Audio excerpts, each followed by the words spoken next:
but she doesn't answer. Okay. Let's try. Thank you, Christina. For the other session, Melika's there, Barbara's there, Antoinette is there.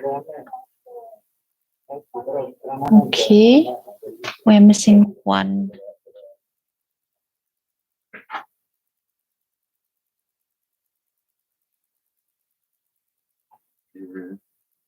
On n'a pas Stéphanie. Elle répond pas. Christina l'a appelée gentiment, mais. Écoute, Julia.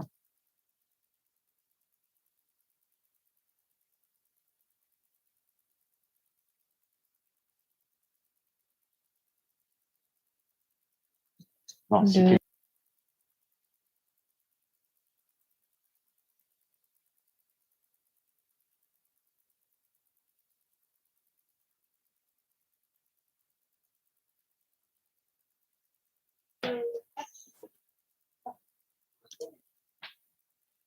Rebonjour, je vais commencer en français. Juste quelques recommandations. Si vous avez la possibilité. Hello, these are just recommendations and greetings from the interpreter. If you can already hear me, because you've already selected the English channel. Cecilia will give a few instructions. So she recommends using mic headset. So even very simply your iPhone headphones can really help reduce background noise. And also we recommend that you mute your mic when you're not speaking. Apologies, Celia is going to make the same recommendations in English now. From our interpreter in order to ensure a very clear sound and ensure there's a really good interpretation. Recording in progress. We would very much like you to use earphones, if possible. And then also, as we already said, please mute your mic when you do not speak, but also think of Recording stopped. your mic when you take the floor. Thank you very much. And I say hello to all who have joined now. Jordi, hello, bonjour. Rita, great to see you. Eugénie, bienvenue. Recording in progress. Barbara, bonjour. Je pense que là, on a tous. Voilà. Oui, donc encore merci de l'ensemble des partenaires de Catch at Work Africa et Culture et Développement et le Conseil international de la musique. So many thanks to all the partners of Culture at Work Africa. Many thanks to the IMC. Many thanks to all our partners. Many thanks for those who have joined and been very active over the last couple of days. We're very proud of everybody's commitment.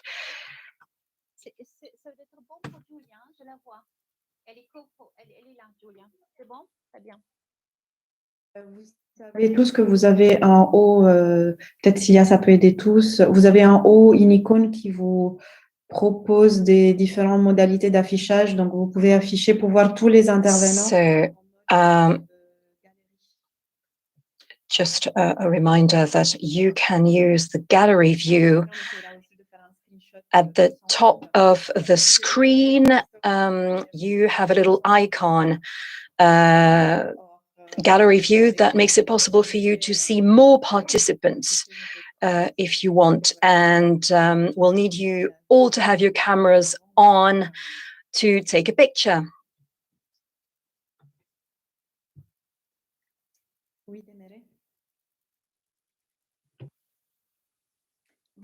I was just wondering if there's going to be a choice of language so that, well, I don't follow French that much. Indeed, there will be interpretation. If you go with your cursor to the bottom of your screen, you will see a globe which says interpretation. And this is where you can choose your language. In some cases, there might be, in some cases, it depends on the system. Sometimes you hear 20% of the original voice, in which case you should check the option cut mute original. It should also be there in your options. If you see it, mute original audio, sometimes this helps, just in case you hear the original voice. But in some systems, it's automatic. Yeah. Alors, on va faire l'annonce aussi avant de commencer. Voilà. Pour Recording stopped. l'interprétation, vous avez tous un petit globe. Si vous allez avec votre curseur en bas de l'écran, vous avez un petit globe sur la droite qui vous permet de choisir la langue dans laquelle vous voulez écouter les intervenants. Dans certains cas, vous avez aussi le problème que des fois, vous entendez la voix de l'interprète, mais aussi un tout petit peu la voix originale. Donc, dans ce cas-là, vous devez checker l'option couper audio original. Voilà, je pense que tout est clair. On va faire cette annonce. Alors, il nous manque quelqu'un. Je me réfère à mes collègues. Il n'y a pas Stéphanie. Hein. En fait, sur Facebook et YouTube, on voit le chat. C'est un peu bizarre. Parce que je pense tu peux le dire, tu prends le micro. Oui, pardon. Est-ce que la technique peut nous dire si du coup la diffusion a commencé? Parce que normalement, on devrait donner le top départ. Oui, Valeria, c'est Vincent le technicien qui vous parle. Je vous confirme que la diffusion est en cours sur les deux plateformes, Facebook et YouTube. D'accord. Du coup, Vincent, est-ce qu'il y a moyen juste d'annoncer aux spectateurs qu'on va commencer officiellement dans 2 minutes, le temps que les personnes... Oui, bien sûr. Vous pouvez leur parler directement. Ils sont actuellement en train de nous rejoindre, donc ils vous écoutent. D'accord. Donc, merci and welcome to everybody. We are going to start in... Recording in progress.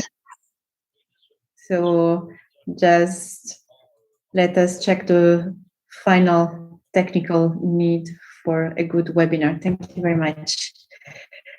On vous demande juste encore 2 minutes de patience pour terminer les réglages techniques. Those of you who are on the English channel, Valeria is just asking you to wait another couple of minutes. We're making the final checks and we should be ready to start in a couple of minutes. Bon, on le fait comme ça.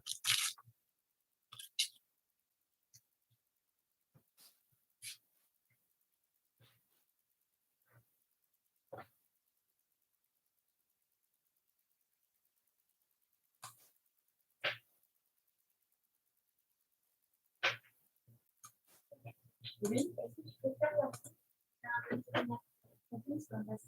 tu peux faire l'annonce pour le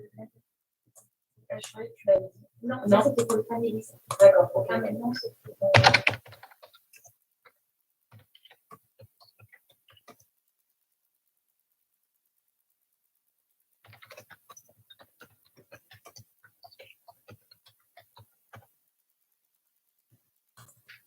Et Antoinette, il me dit que j'ai besoin d'une permission pour enregistrer. Alors qu'à tout à l'heure, j'ai écrit ça, tu vois. Si je fais record, il me dit, please ask the host to give you permission to record. J'ai écrit à Lorenzo.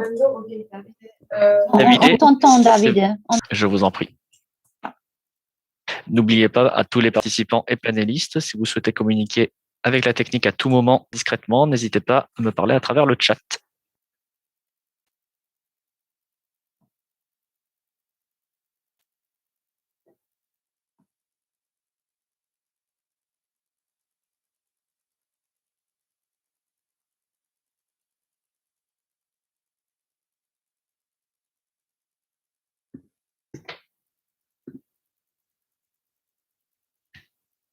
Donc, Gita, comme tu vas ouvrir la danse, Valeria, Antoinette va faire une petite annonce technique pour les participants. D'accord, ok, oui, je voulais juste régler ça avec Gita, donc pour que tu puisses te sentir à l'aise dans 2 minutes pour commencer après l'annonce technique de Antoinette. Merci. Vous m'entendez bien? Ouais, ok. Oui, bien sûr. Du coup, justement, avant de commencer le webinaire, nous vous informons juste que vous pouvez choisir l'option interprétation. Vous avez donc le choix entre français et anglais. Et pour activer une des 2 langues, vous pouvez placer le curseur sur le petit globe en bas à droite. Et comme ça, vous pouvez choisir la langue que vous voulez. Dans certains cas, il se peut que la voix d'origine s'entende. Dans ce cas, retournez sur ce même globe en bas à droite et cochez l'option couper l'audio automatique. So before starting this webinar, we inform you that you can choose the interpretation option. You have the choice between French and English. To activate one of the 2 languages, put the cursor on the globe at the bottom right and choose the language you want. In some cases, the original voice may be heard.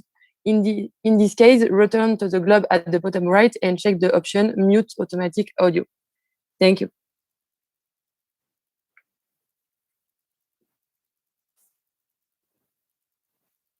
Bonjour à toutes et à tous.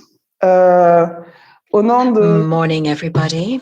On behalf of Culture and Development and the IMC, and all the organizations members of our consortium for the Culture at Work program and all their partners, we bid you welcome and we thank you for making the time to spend these couple of hours with us.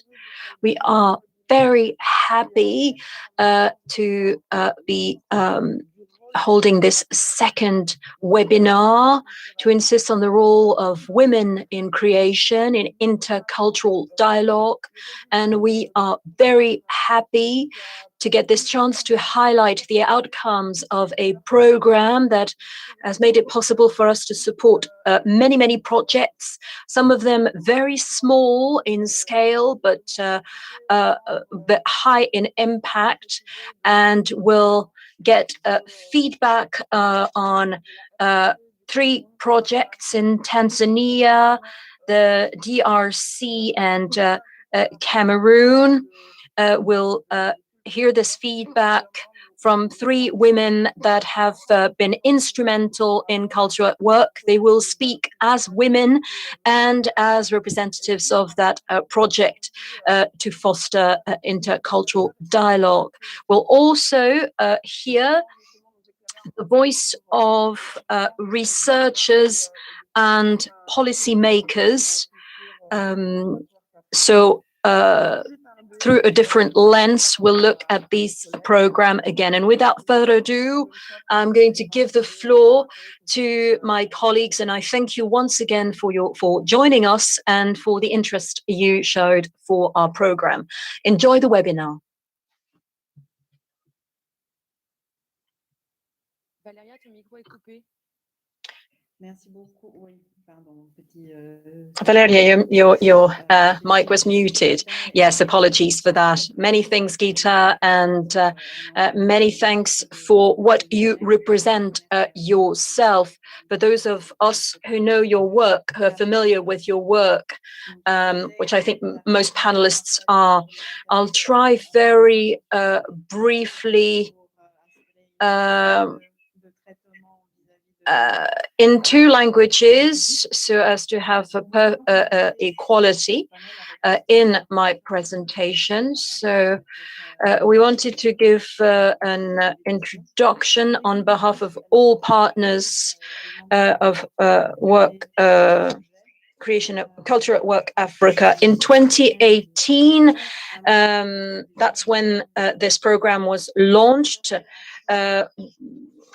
The occasion of European Development Days to foster synergies between policymakers and cultural stakeholders in the promotion of women's rights, women's empowerment, and for this to translate into cultural policy.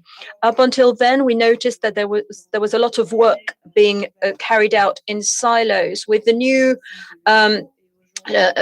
Agenda 2063 and all the work done by the European Union, new projects by UNESCO, we thought it was important to say loud and clear that there had to be more cross-cutting work and cooperation in the area of promotion of gender equality and women's empowerment. We wanted to highlight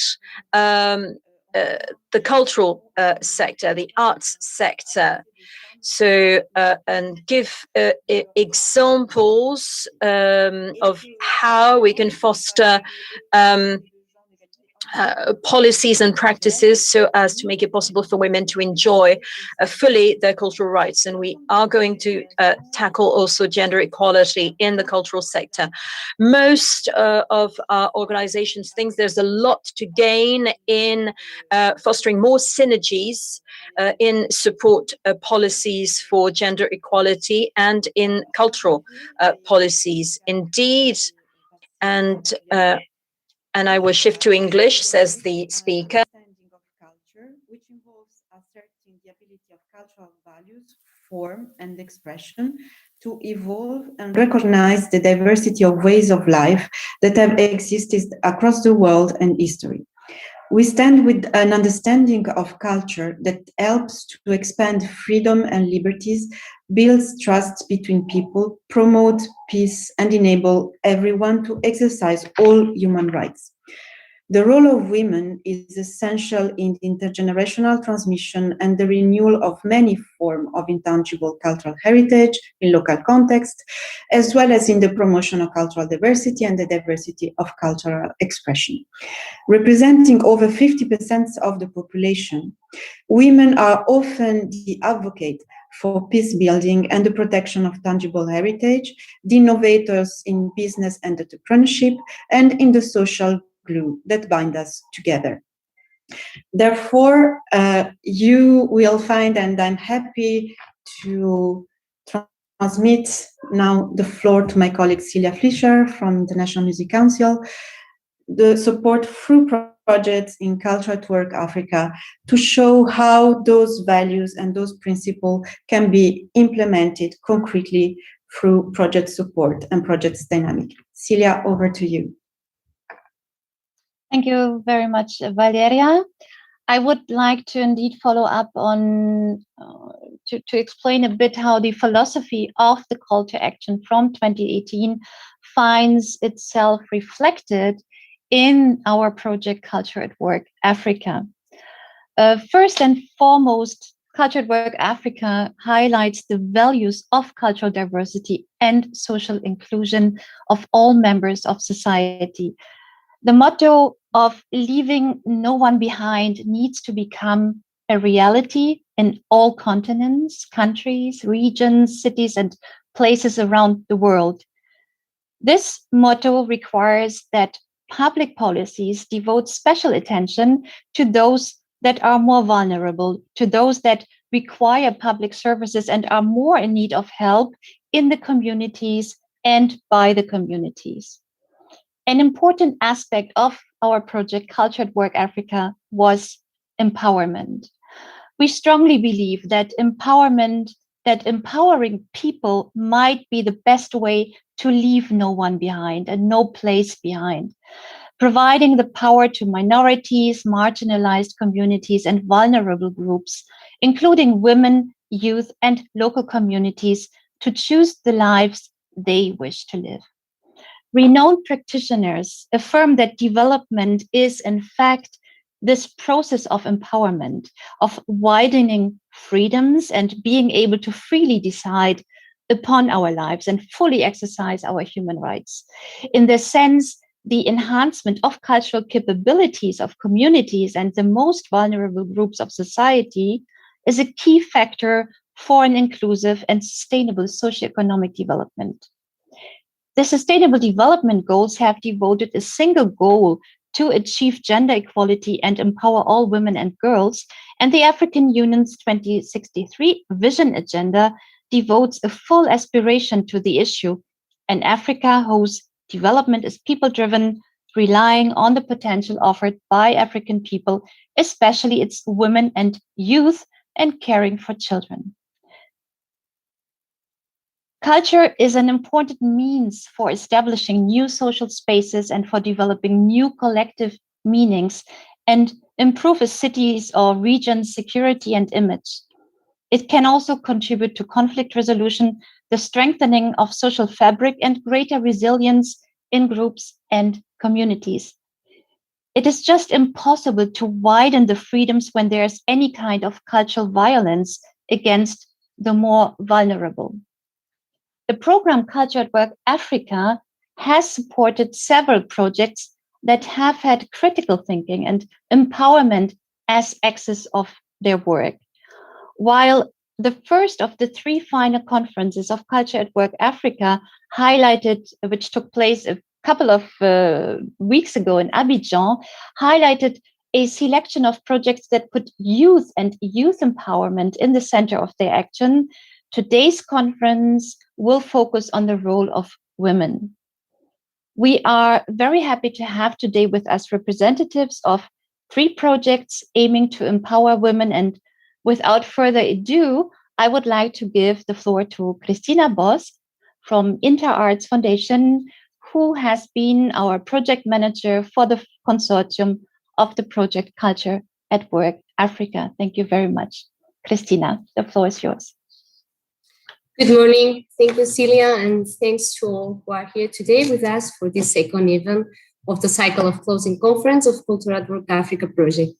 As my colleagues were saying, over the last 3 years, Culture at Work Africa has funded, with the support of the European Union, a total of 33 cross-sectorial projects that promote intercultural dialogue and address the social cohesion and social inclusion of the most vulnerable segments of the society. As mentioned by Mrs. Caldi, today I have the honor to present this first panel with 3 testimonials from Culture at Work funded projects.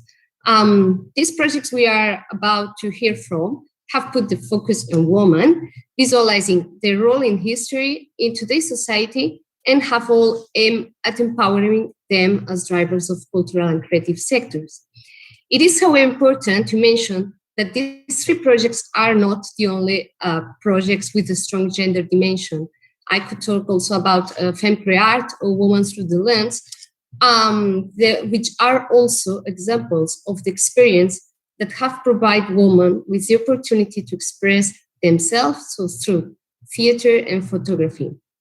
So this panel showcases a sample of projects that we have supported, but all the 33 experiences are collected in a publication that illustrates the extraordinary diversity of initiatives that have been developed and which is available on the website of the Culture at Work Africa project. So we invited to visit it.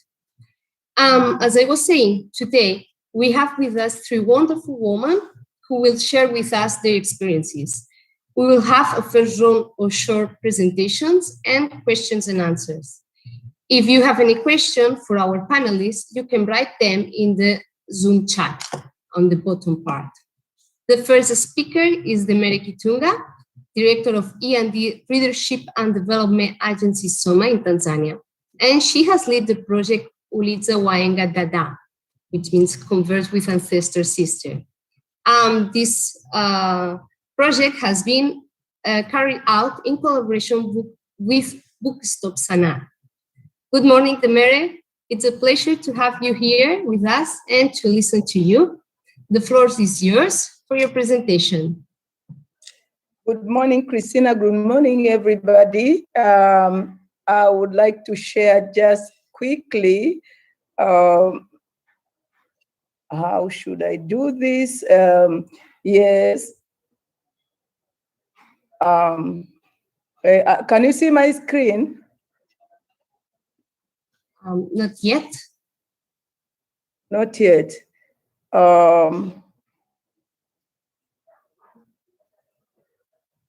Yeah.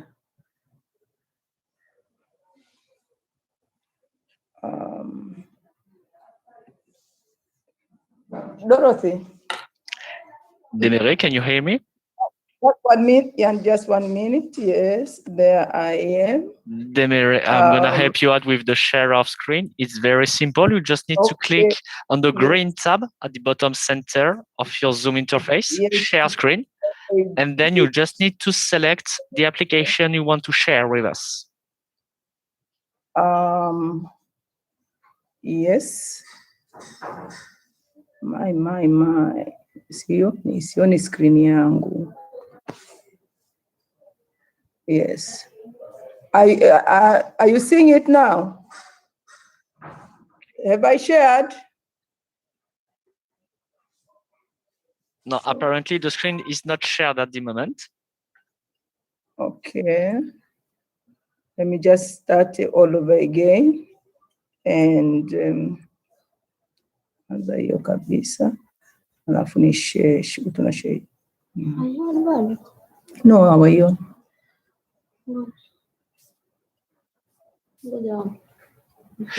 But maybe, Demere, you can send the document by mail. Otherwise, to Davide. I have it. I have the PowerPoint. Sorry. Perfect. If Vincent, if I can be made co-host, I'm happy to share. Yes, of course. I will just wait a second, please. Oh, it's there. Okay. Now Great, it's perfect. It's good. Thank you. Now you see. Okay. Let me go to the beginning. I just want to say, when we start, are the slides big enough for you to see? Okay. So we were grantees of Culture at Work Africa project when we were and are still a literary space and a leadership promotion facility, which is also experimenting with becoming a multimedia storytelling space. And we worked with 6 artists to try, actually, with the objective of helping them or facilitating a process of putting women creatives at the center of telling, unearthing, excavating and unearthing mundane stories of women, which have, for reasons we know, muted and or trivialized.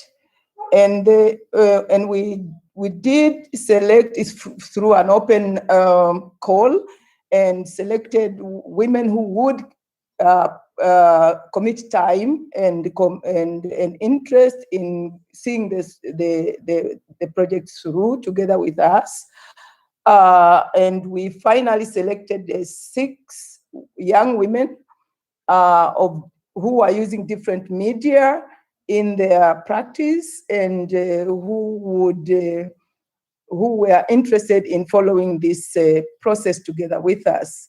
And we used the different methods, mostly through residence, excursions, and interlocution with women at the grassroots, especially in women's specific spaces, where they shared their experiences and their practices, which we intended to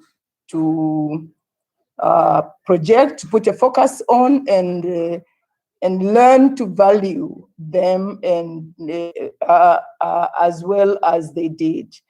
The process itself also included reflective processes through artistic prompts, and based on the research process, we set together and brainstormed the processes, our own interpretations or different women's interpretations, and how they can use their media and practices to actualize the stories. And these stories came out in different dimensions and different ways. Some women were struggling with identity, and through their own personal identity could also look into the Pan-Africanist identity with a genders, and while others went through that whole research process and identified women in history that they didn't know that contributed a lot into the history of Tanzania, and decided to present what's the story behind. Another woman who was dealing with a postpartum trauma could actualize her and explain her experience and the experiences of women who are going through those processes, but they are trivialized and not even, they don't even know who to talk to, because those experiences are not deemed to be necessary or important or even things to talk about.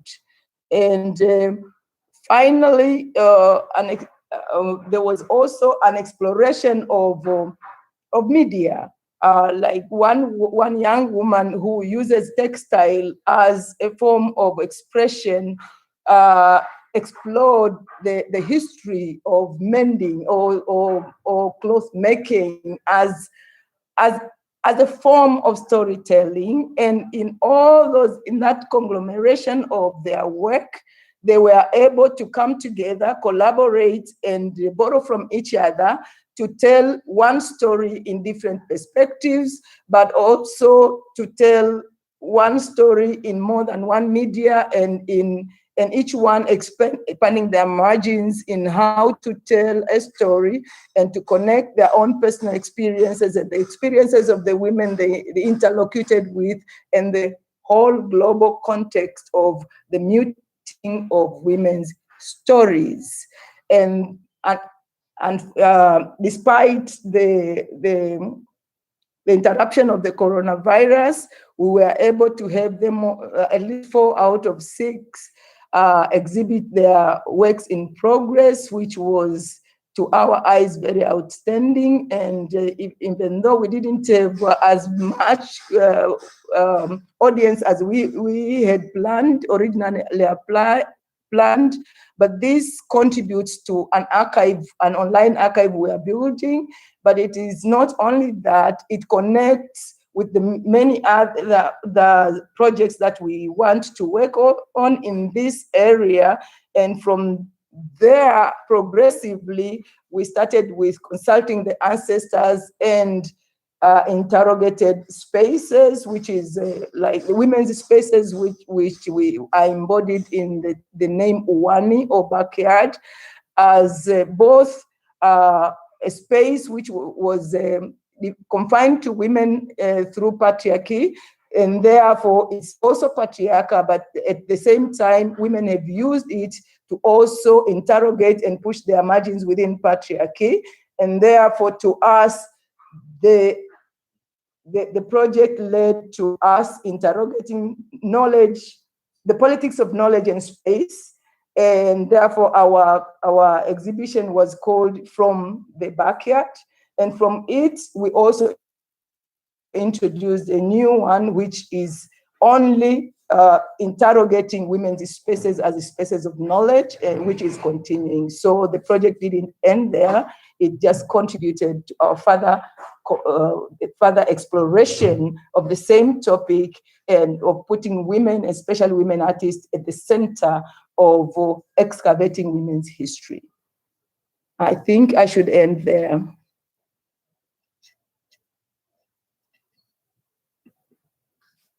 Thank you very much, Christine, Demere. back to you. Thank you, Demere, for sharing with us Ulizawa and Gadada. I would ask you about the women who have participated in the project and in the research, and how the work you have done together might have indeed changed their initial perspective, and what reflections were triggered by the participation in the project. First and foremost, many of them, first of all, were producing works from experience and their own perceptions. They hardly had to do research to produce their works, and the methods we used expanded their margins, but also the interlocution with the other artists internationally and the women in the grassroots helped them a lot.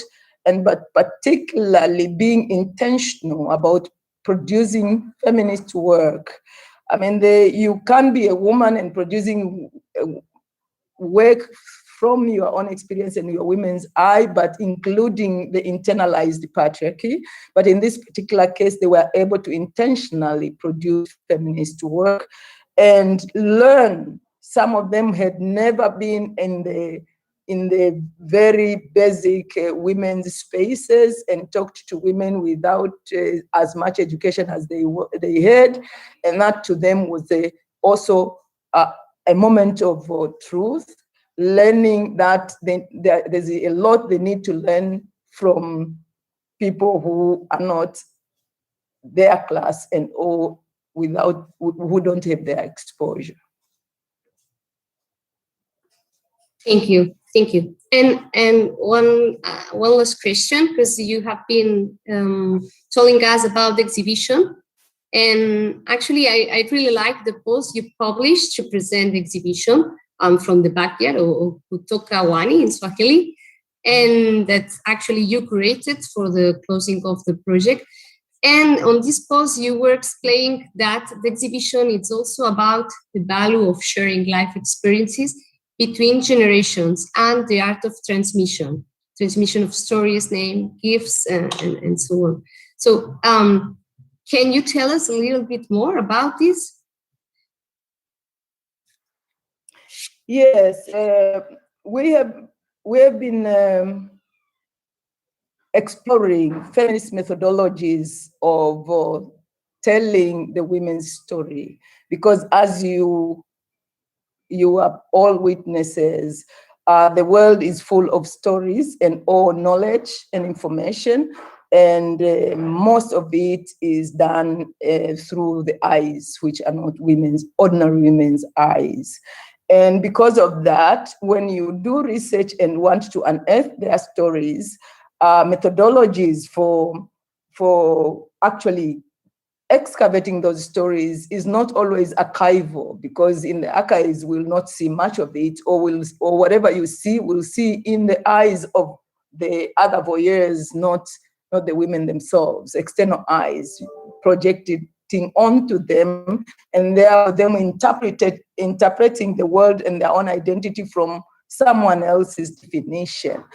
So one of the methodologies we thought, which has been evolved actually among feminist researchers, is to use oral literature, oral stories, but also for artists is just to excavating the space itself and ask questions or interact with people a generation above them, because they are a treasure trove of actually handed down histories, and especially in Africa, that is beginning to fade, but that was the most common ways of actually positioning yourself within any society.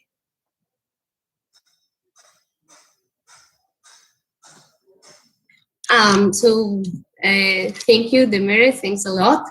I think it's definitely very important to recover the stories of women who have been historically silenced and misunderstood for different reasons.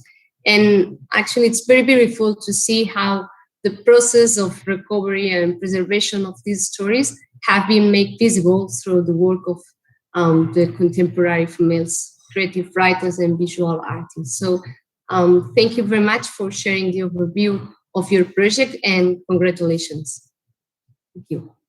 Thank you. Thank you very much. I'm also looking forward to hearing other stories. Thank you. And our second guest is Eugenie Basiniera. She's the founder and director of Renaître Grands Lacs Happiness. She's based in Democratic Republic of Congo, and she has worked in the project Beyond Caring in partnership with Isho Art Center. This project responds to one of the most difficult challenges, actually, inequality.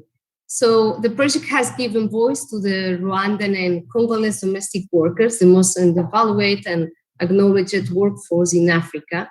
And the project has advocated for the cultural and human rights through workshops and theater performance. Good morning, Eugenie. I invite you to share with us some of the key experience of the project.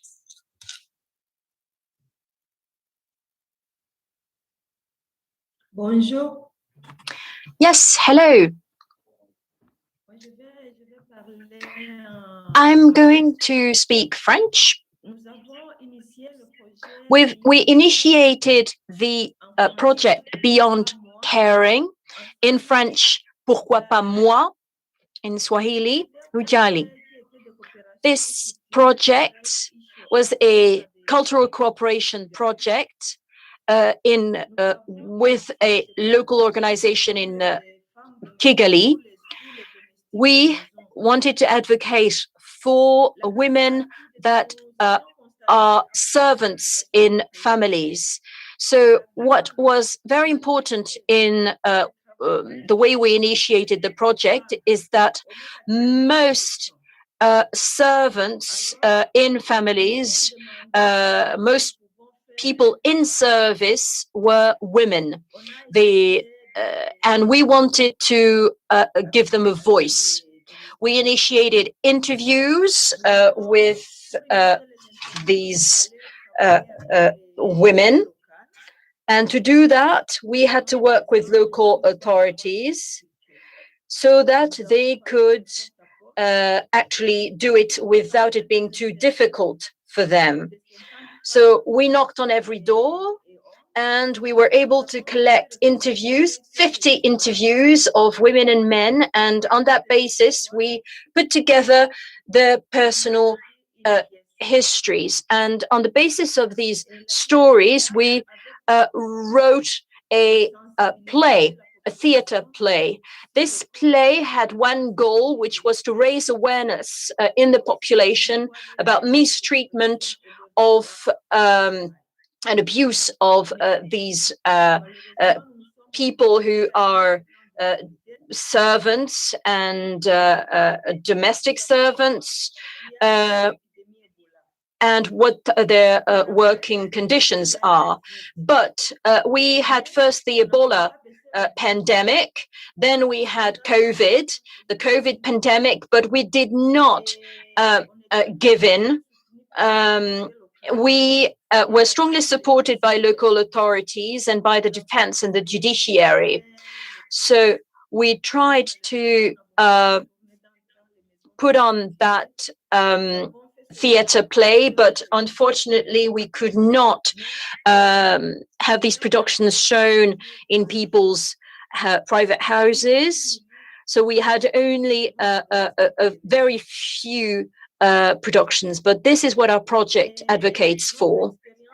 Our experience with regards to these projects, the project demonstrated that culture can serve development and can also serve advocacy. At first, it was very difficult to convince people that a cultural project could help change society. But our dream came true and it became a reality. We were able to combine, associate culture, advocacy, and changing society. Until now, we've had many phone calls, still today, from families with whom we were in contact to organize these interviews. They wrote, and we have texts, they wrote to us that they've tried to reduce working hours for their servants. Some families have also granted time off, for example, at the weekend, which was not always easy, and a few pay rises. in the households where we carried out these interviews. So this is already a positive outcome of this project. But negative outcome was the pandemic, which of course was very difficult to deal with. We had to struggle on, but we've collected these texts, and our objective after the pandemic is to go on a tour in these private households to show that that play. That's our experience, and if you have questions, I'd love to answer them. Thank you, Eugénie. As you said, 50 domestic workers. Can you hear me? En français, je ne capte pas bien le son. Tu m'entends pas? Maintenant, je t'attends. J'ai le problème avec les écouteurs. Je ne parviens pas à capter la... Yes, I have a problem with my headphones. I was saying that you started the project with over 50 domestic workers, interviewing them. I would like to ask you how the process went and what it means for the people involved in these interviews. In particular, when asked about their work, what were the conclusions that you arrived to? OK. Quand nous avons fait, vous me parlez des interviews? Oui, des entretiens. Oui, si les entretiens. Au début des interviews. So you wanted to find out more about interviews. Well, at first, it wasn't easy. But as I said before, at the start of my presentation, since it was the project that should at least have some impact, change society, with involved community heads and people who are responsible for a whole neighborhood or responsible for 10 households. You have a neighborhood elder, you have an avenue elder, and you also have a person that is responsible for 10 households. That's the way Goma is organized. And through them, through these community chiefs, we had access to families. And then we had to understand what it was that we wanted to do. There were 13 of us, and our objective was that each and every one of us could contact at least 3 families that have domestic workers so that we could share these interviews. The third methodology that we used is that we worked with a group, because there's a group that gives work to people, and they were able to locate these domestic workers in which households they are, and we were able to approach these families. We drew up a list of at least 100 households, and out of those 100 households, we conducted 50 interviews, but we were able to interview at least 70 young men and young women. And on the basis of these interviews, we organized meetings with these domestic workers.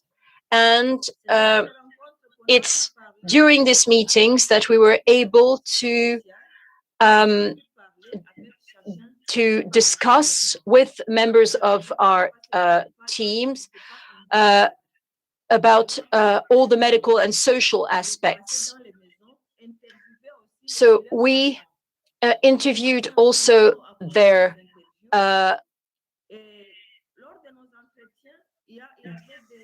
bosses, and some bosses thought that we were trying to influence the domestic workers. So we focused on their rights and their duties. And once we had made that clear, we had a good relationship with both domestic workers and their bosses. I think it's extremely interesting how you worked during the Beyond Current project and the changes you get with these workers and their patrons, as you say. So thank you and congratulations for the project.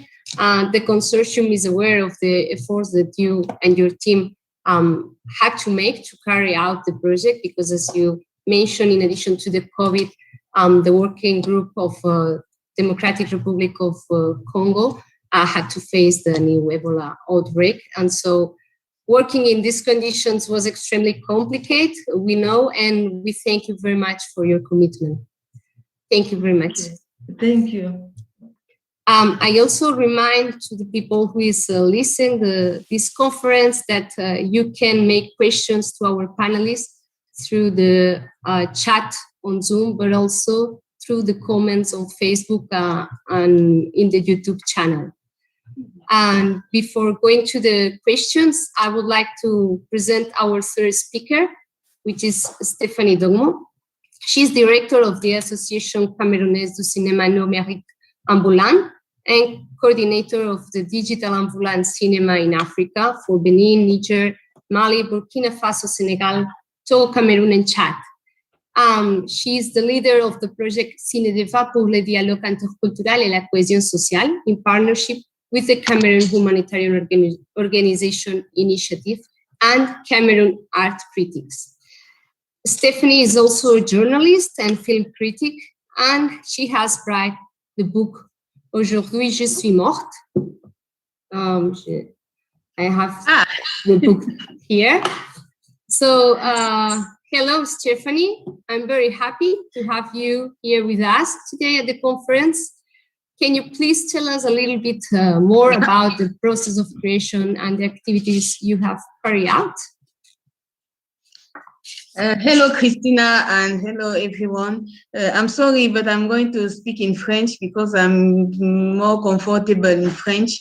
Et donc, je suis la présidente du cinéma numérique ambulant au Cameroun. Et So I'm the head of the digital traveling cinema in Cameroon, and our project is entitled Ciné débat pour le dialogue interculturel.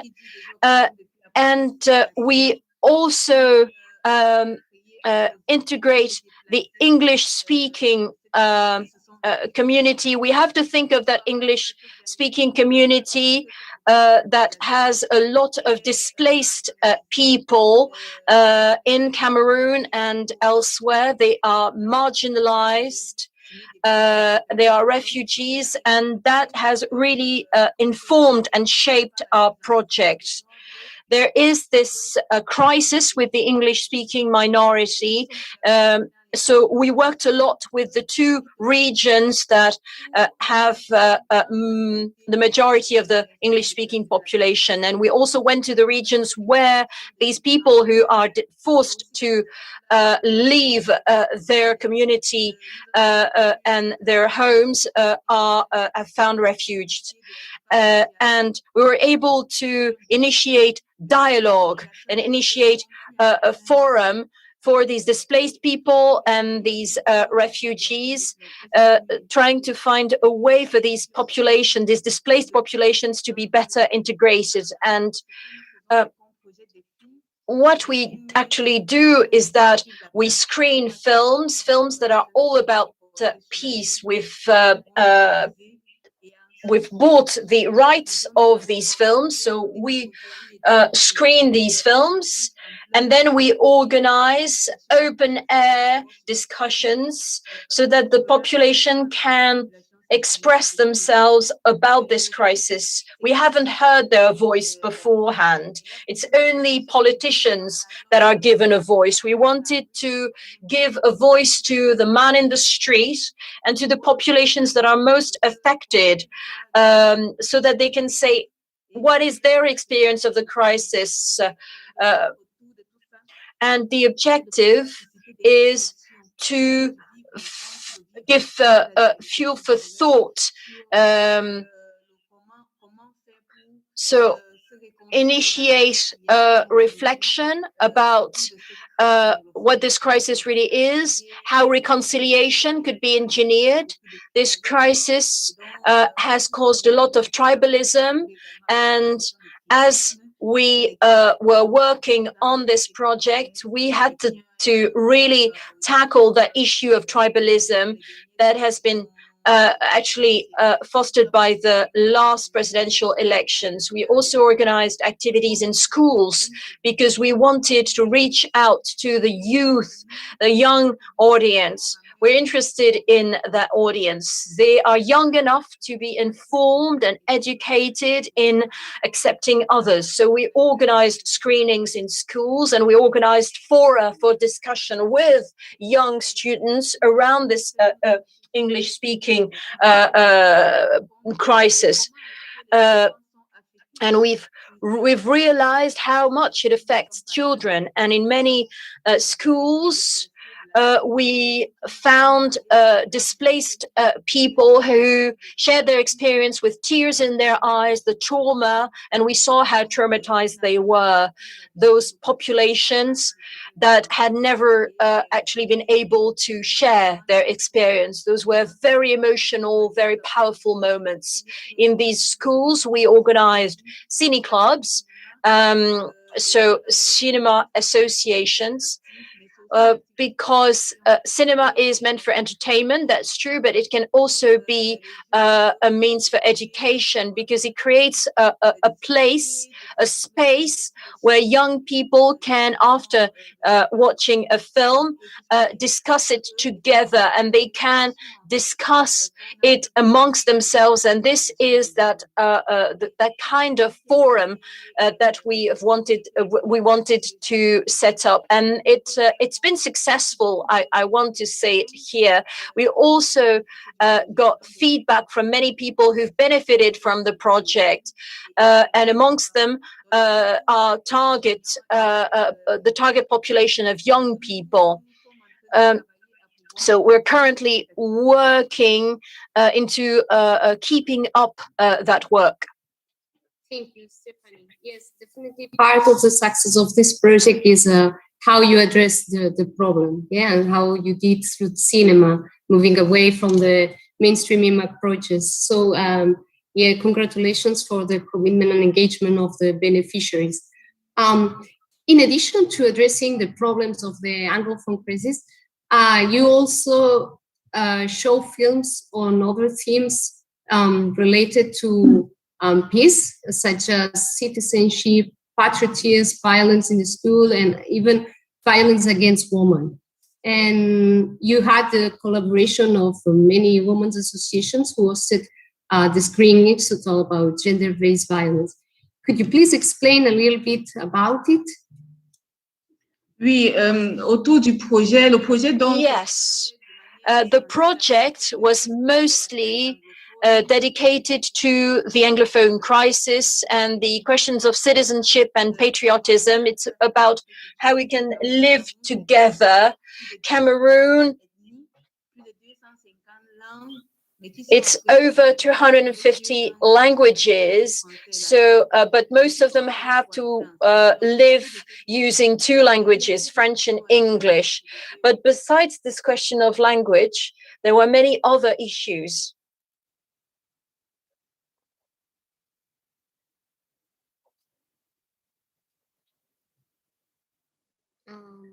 Seems like Stephanie has a connection problem. We're going to see if she's available to recover the connection.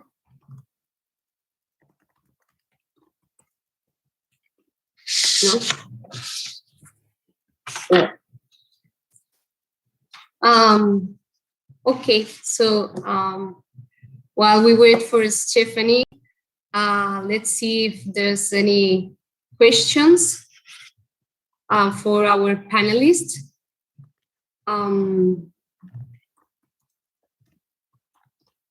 Here we have a question. It says, how can you... I'm going to ask my colleagues if you can hear me. because I'm not sure if the problem is from my computer. Okay, thank you. So here we have a question, says, how can you integrate Native Woman initiative in future projects? I'm back. I'm sorry, we have some problem of internet here. Et donc, comme je disais, so as I was saying, we started working on violence that are gender related, but we also worked with a lot of associations because our center works with local associations and with women's association, because we are mostly interested in women. When we talk about peace, women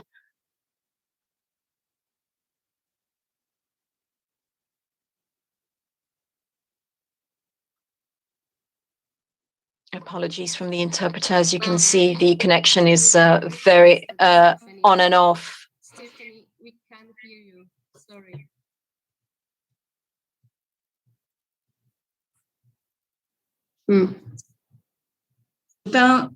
Seems that let's try again. Otherwise, we go to the question. Now, can you hear me? Can you hear me? Is it okay? Yes, we can hear you. I was saying that when we go inside the communities, we've worked with women's associations a lot because we've noticed that women are the first victims of crisis, and they are also the first actors in peace building. So we've worked with women's associations so as to get them together, because quite often when we organize activities, the women tend to withdraw. So the strategy that we used was to build on those women's associations to get these women together, to gather them and get the message across that they should take part in these activities and make it so that their participation is full and active, and that they can actually feel empowered enough to speak up. And on such delicate issues as the Anglophone crisis in the Congo, it's very important that their voice be heard. And the other subject in our project is to raise awareness amongst women and men on violence that is gender related. Women are the victims of violence at school and inside the community. So we've worked a lot on violence at school. In the schools where we went, we realized that there was a highest rate of violence. It grows exponentially because of all the traumas that these young students that have gone through the Anglophone crisis and that are students in these schools, because of what they've gone through, what they've experienced, the violence tends to grow exponentially. So it is very important to raise awareness amongst young students and these populations. And my last question was about how to continue this work, and if you plan to continue this work, the work you do at CNA, and maybe we could link with the questions we have from the audience. I read it before, which was how can you integrate Native Woman initiative in future projects? I'm not sure I get the last question. Can you repeat it, please? Yes. My question was, do you plan to continue with this work? And if so, how do you plan it? And because women is an important part, you are very interested from CNA and you work a lot with them. And I know that you have many collaborations with women associations.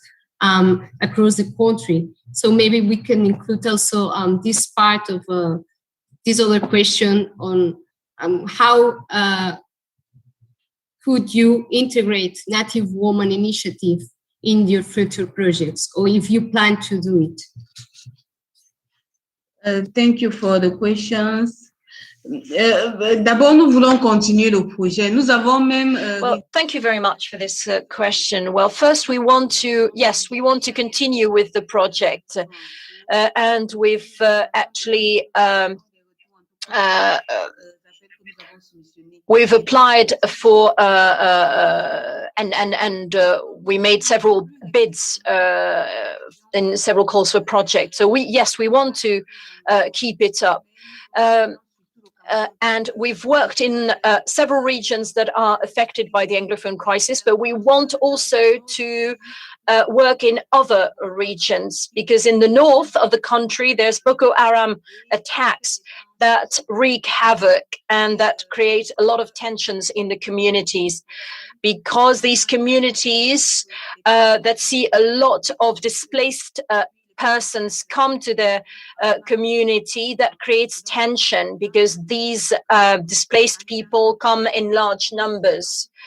And we've realized that the second phase of this project is a way to build on the outcomes of the first phase.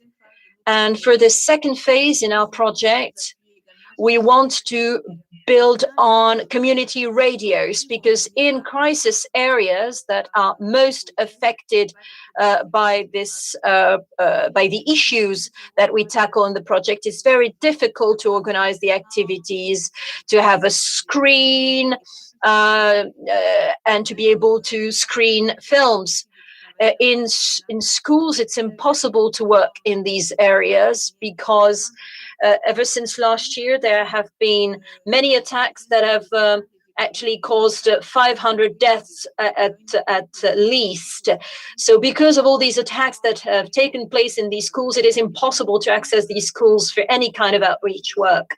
So we thought we would leverage community radio so as to work on a message that we would try to get across through these community radios that are very close to the local population, that have really a wide reach in the community. And we also want to organize a digital campaign via social networks, because social networks can reach really a very large population and a large audience that we can not always reach through the channels we've used so far. So we've already actually worked and defined the second phase of the project. We're looking for financing. And with regards of the role of women and the role of women in our projects, in all our projects, there is a very big share of the project that actually has women at the helm. We are women ourselves, and this year we are getting this project ready. It's a part of the project in which we're going to show films made by women. So these films have been selected. We talk a lot about film directors, filmmakers, but very rarely we see female filmmakers get an opportunity to show their films. So it's films made by women for the general public. We want to promote the work of these women, and we want to encourage them in the film sector, and get the general public to understand that there is room for women in the cultural sector. It's one of the projects we have for this year, but more generally speaking, we always insist on the involvement of women in our projects. It has been our stance and our positioning ever since we initiated this project, and we've wanted to have female project leaders. when you go to a village and when it's a woman taking the floor, women that are in that village feel a lot more at ease to speak up when it's a woman speaking to them. So we want to encourage women to speak up, to because if you can have a woman as a role model, it encourages many women to thrive and to speak up and to look into societal questions. I'll stop here. Thank you very much, Stephanie. It's very important, as you say, to encourage women to participate, because sometimes you need to prepare the scenario. Otherwise, unfortunately, sometimes they do not talk in public as much as men. So we have to change this differently. So congratulations for the project. We know that the CNA is extremely active, and so we wish you very much success in your next projects. Thank you. Thank you to you. I think we have no more questions so far. So I would like to thank you, the three panelists, for giving us an insight of their work and the experience, and how and show us how this can make a difference in shaping the future more equal societies in Africa. We have heard from intelligent and active and extremely professional women who do not shy away from addressing hot issues and not get abashed by difficulties. So this is all to their honor, and they indeed testify to the fact that African women professionals in the cultural sector are an asset for the continent development, and that must be duly taken account of, because without them, there is no future. Thank you to the three again, and I hope that our paths will cross again. Thank you very much. Thank you, Christina. Goodbye, everyone.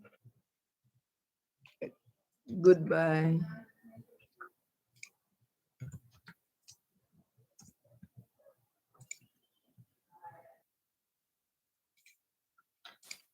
Merci beaucoup pour. Thank you very much. Thank you, Christina, for moderating this panel discussion, and many thanks to our three speakers. We shall move on with this conference with a second panel discussion. We will hear researchers and policymakers or representatives of public authorities. So we first listen to voices from the field. Now we're going to listen to researchers and policymakers. And I'm going to give the floor to Jordi Pasquale from the UCLG Culture Committee. So Jordi, please take the floor to moderate this second panel discussion. Over to you, Jordi. Thank you very much. Merci beaucoup, chère Celia. Good morning, good afternoon, good evening if you are in Asia Pacific. Also welcome that you're following this debate. Let me begin with a sincere congratulations to all the projects, all the people, all the teams that have been involved in the Culture at Work Africa program. Outstanding work, very well done, very useful. We are extremely proud of the publication that we released in Abidjan a few days ago, end of May. The publication is available online in French and English at the website of Culture at Work Africa. And let me also insist, let me also recall that we believe that this Culture at Work Africa is the beginning of new endeavors. We are convinced that perhaps thematically oriented. This work is extremely important, and we are convinced that we have to go forward.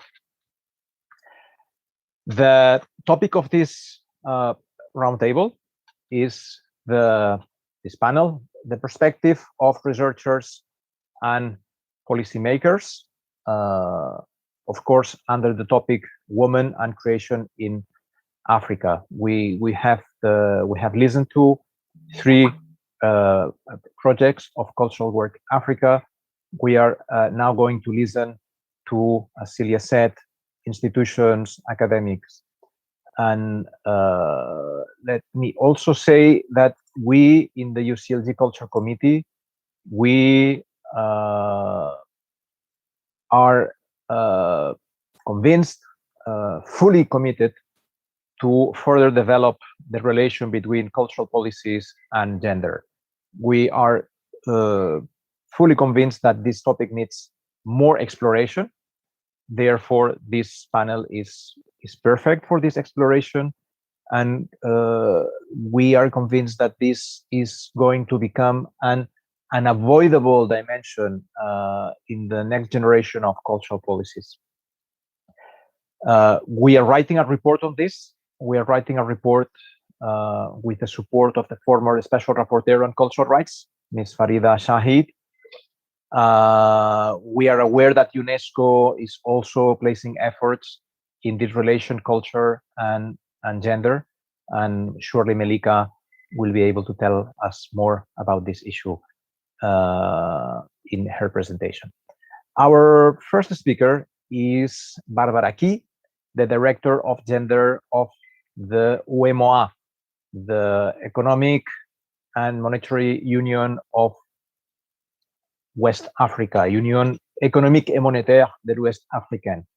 She is also a researcher in the Institut de Recherche pour le Développement in Paris. And she's written a very important title, Le travail non rémunéré, un jeu pour le développement, the non-paid work challenge for the development. Barbara, thank you very much for being with us. You have the floor. M'entendez? Bonjour. Can you hear me? Yes, hello? Yes, go ahead. We can hear you loud and clear. Yes.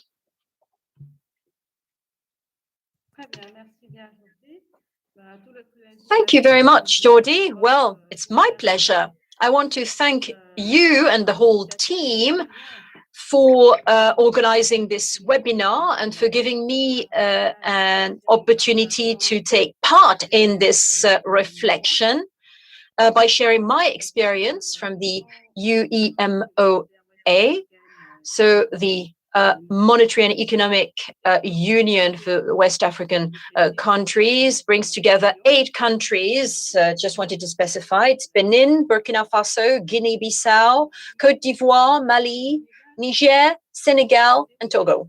So these 8 countries share the same currency, CFA franc, and UEMOA works towards a single market that makes it possible for free movement of goods and services. And I'd like to start by saying that for me, culture and gender are like Siamese twins. Or maybe the 2 facets of a same thing. Our culture feeds into gender relationships in our society. And let me remind you that gender here is about social constructions that are taught to individuals depending on their gender. So, and of course, it is intrinsically linked to power relationships. So it is what determines access to opportunities and rights, or lack thereof, which is to say that every human being is also a cultural being. I wanted to insist on the definition of gender because we often hear it said that gender and sex are interchangeable. For us here at the UEMOA, the gender approach that we use is the gender approach with a view to development. That is to say that we have to work towards more equality and equal opportunity between men and women. So with regards to the UEMOA in terms of culture and gender, let me give you a summary of most of our operations and initiatives. So there are our cultural initiatives, the policy of cultural development, and our gender strategy, but more specifically, the synergy between the two, because it's what we're talking about here today. But you have to bear in mind that the role of the UEMOA is mostly in the regulation and the coordination of legislation and a few specific initiatives. So it's a regional approach that comes as a complement to national policies whilst respecting the principle of subsidiarity. So we leave to the states a number of prerogatives that cannot be resolved at another scale. So let's start with the cultural development policy, because we've invested resources for a number of years in the cultural sector.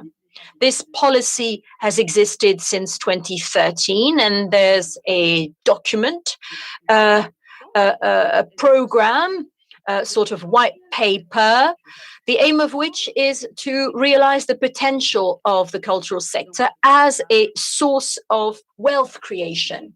That program represents a real opportunity to value the potential of the cultural sector so that it can contribute to creating wealth of member states. So it's done at a sub-regional scale, where it is more relevant to tackle these issues. So for example, the judicial status or legal status of artists, free movement of people in the cultural sector, creation of cultural goods, and the financing of cultural programs, and the promotion of these programs. You could argue that it's a very wide brief. We also try to fight against piracy. That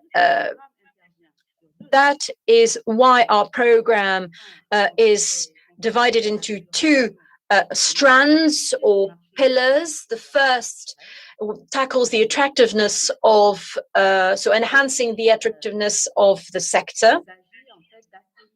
So it's about organizing this regional sector. Why? Because there's a plethora of initiatives, but it is difficult for stakeholders themselves to get visibility for their efforts. So the market is fairly diffuse, quite informal, and which tends to dilute the investments, be they public or private.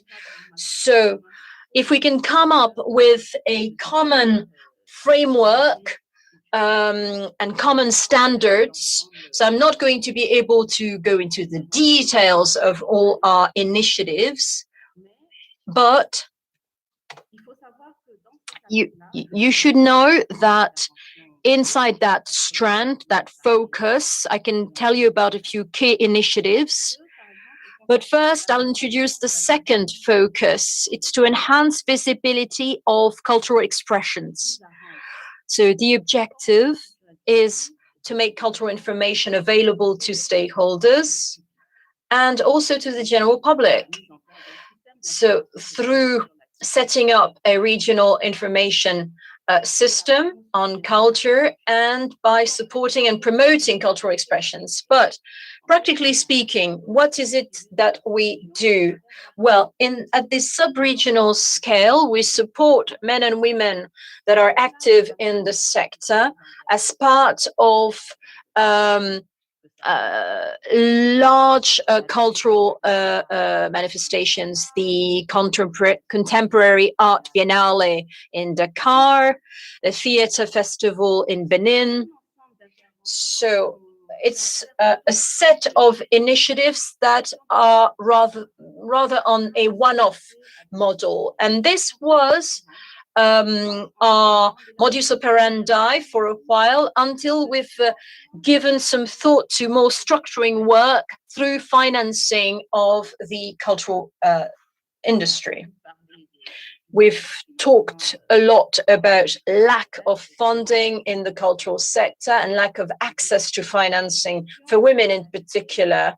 But actually, the issue is that we have to set up financing schemes and training for stakeholders in the sector. So we devise directives because we want to act on the regulatory plane. And we want also to set up financing, both public and private, that could benefit stakeholders as well as artists, because we see that with digital technology being more and more dominant, there's a lack of and there's a loss of remuneration for artists. So we've devised 3 directives, but it begs the question, how can we integrate gender in the whole of cultural policy, which brings me to our strategy, our gender strategy that was adopted in 2018, the goal of which is to contribute to the emergence of an environment that be more favorable to gender equality in the economy, in politics, in society, and in also the cultural sector. And to objectivize this, we have 2 strands: institutionalizing gender in member states of the Union. This is about taking a cross-cutting and multidisciplinary approach. And the second focus, specific initiatives focused on rights and economic representation for women. I'm going to detail these 2 focuses a little bit, building on what has been said before. We've heard from different projects in the first panel discussion, highly innovative projects that have already delivered certain outcomes. But actually, in terms of reducing inequality, regardless of the approach that is used, there are really 2 approaches to reduce inequalities. And these 2 approaches are what's behind the gender strategy that we came up with. The first choice to reduce inequalities is to organize specific initiatives, specific actions. And we've heard great examples in the first panel discussion. So you carry out targeted initiatives in a specific sector or in a specific category of the population. This is the kind of initiatives that is most widespread in the development sector. And that's what most projects do. For example, during an event, you could give an award to the best actress or to the best producer, female producer, or you could organize training for female actresses to promote access to financing, for example, in film production. Just to give you an example, those are specific actions that most institutions carry out. Having said that, the originality of this strategy is that these specific targeted actions, which, in my view, even though they deliver good results, are always one-offs, and their impact tends to be limited in time. So, which begs the question of sustainability, which is why these specific targeted actions should be complemented by structural actions. That's to say, institutionalizing gender. And that is the focus in our gender strategy, institutionalizing gender in public policy. What do we mean by that? It means that we have to make sure that in each sector, and here in this instance in the cultural sector, the gender dimension can be integrated in policy making, in program building, in projects, even in managerial practices, and first and foremost, maybe in the budget. And that's true for the whole sector. So if you talk about devising a public policy, that includes planning, which means that you are going to integrate the gender dimension upstream in the planning, in the diagnosis phase. We're going to pinpoint on some specific issues that some female cultural stakeholders have to overcome, and the specific hurdles that male stakeholders have to overcome too. But the real question is that we lack tools to institutionalize that gender dimension, which is why it is still the preserve of gender related ministries, because if you go to the budget minister, they will look askance and they will say, but how do you think I can reintegrate gender in budget building? So to sum up the specific actions on the one hand side and this more institutionalization kind of work, it's as if in a state, the whole system is a tree, okay? I can see that Jordi is concentrating. So you have one branch, which is access to funding, and that branch is sick, is wilting, is fading. So you're going to try and solve this. That branch, you're going to fix this. But then there's going to be another branch that falls ill and that you'll have to fix. With institutionalization, we want to add an element in the sap of the tree that is going then to nurture all the branches. And to that end, you have to go to the core of the system in a state. And that is what the UEMOA has gone for. We've gone for that option by working in close cooperation with the ministry in charge of culture so as to be able to institutionalize gender in the whole cultural sector.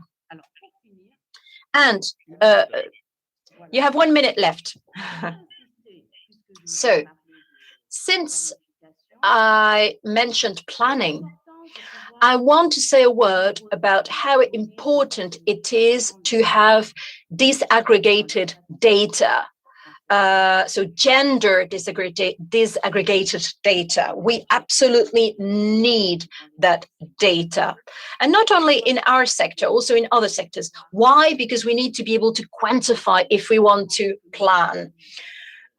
Listening to all the examples we heard from before, we need to have those disaggregated data so as to be able to carry out real follow-up and real evaluation of impact.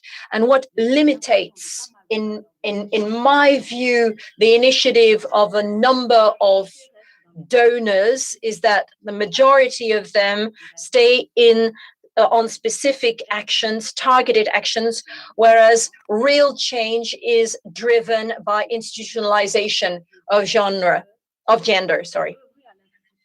So we have to work towards institutionalizing gender in the cultural sector because it is going to foster the implementation of inclusive policies and fair and sustainable development. Thank you. Thank you very much, Barbara. That was very clear.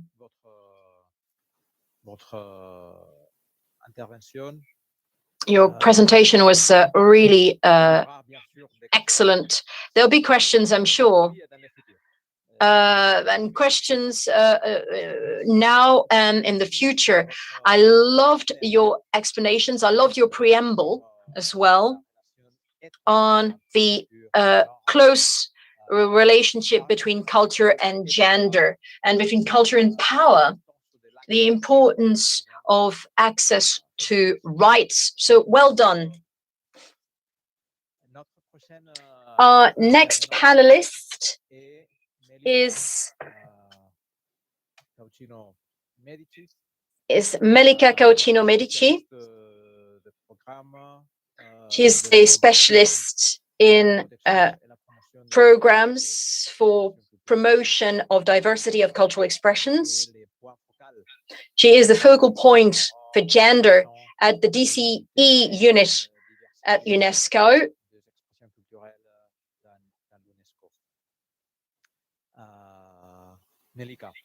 Melika, over to you. Welcome. So I'll give you 10 minutes. Over to you. Thank you very much. Well, it's really a pleasure to see you and to see so many of the people we work hand in hand with from different organizations. I want to really also greet very warmly all the project leaders that have highlighted the links, the connections between gender and culture. It's very inspirational and very useful. I think we learn a lot from our respective experiences. At UNESCO, gender equality is one of the 2 global priorities next to Africa. So we cover both bases in this conference, both global priorities, gender equality, and Africa. It is a topic that we work on in all the sectors and areas that the UNESCO works in, but I'm going to speak more on the promotion of cultural identities and cultural contents, contemporary cultural expression, because that's what I know most. By borrowing Jordi's words, I am truly convinced that it is a central topic that is becoming more and more present. And as part of our convention on the promotion of diversity of cultural expression, the DCE, we're getting more and more aware that diversity cannot exist if half the population cannot express itself through different forms of artistic creation. And what's more, we know that the cultural sector has 47% of its stakeholders and workers that are women. So it's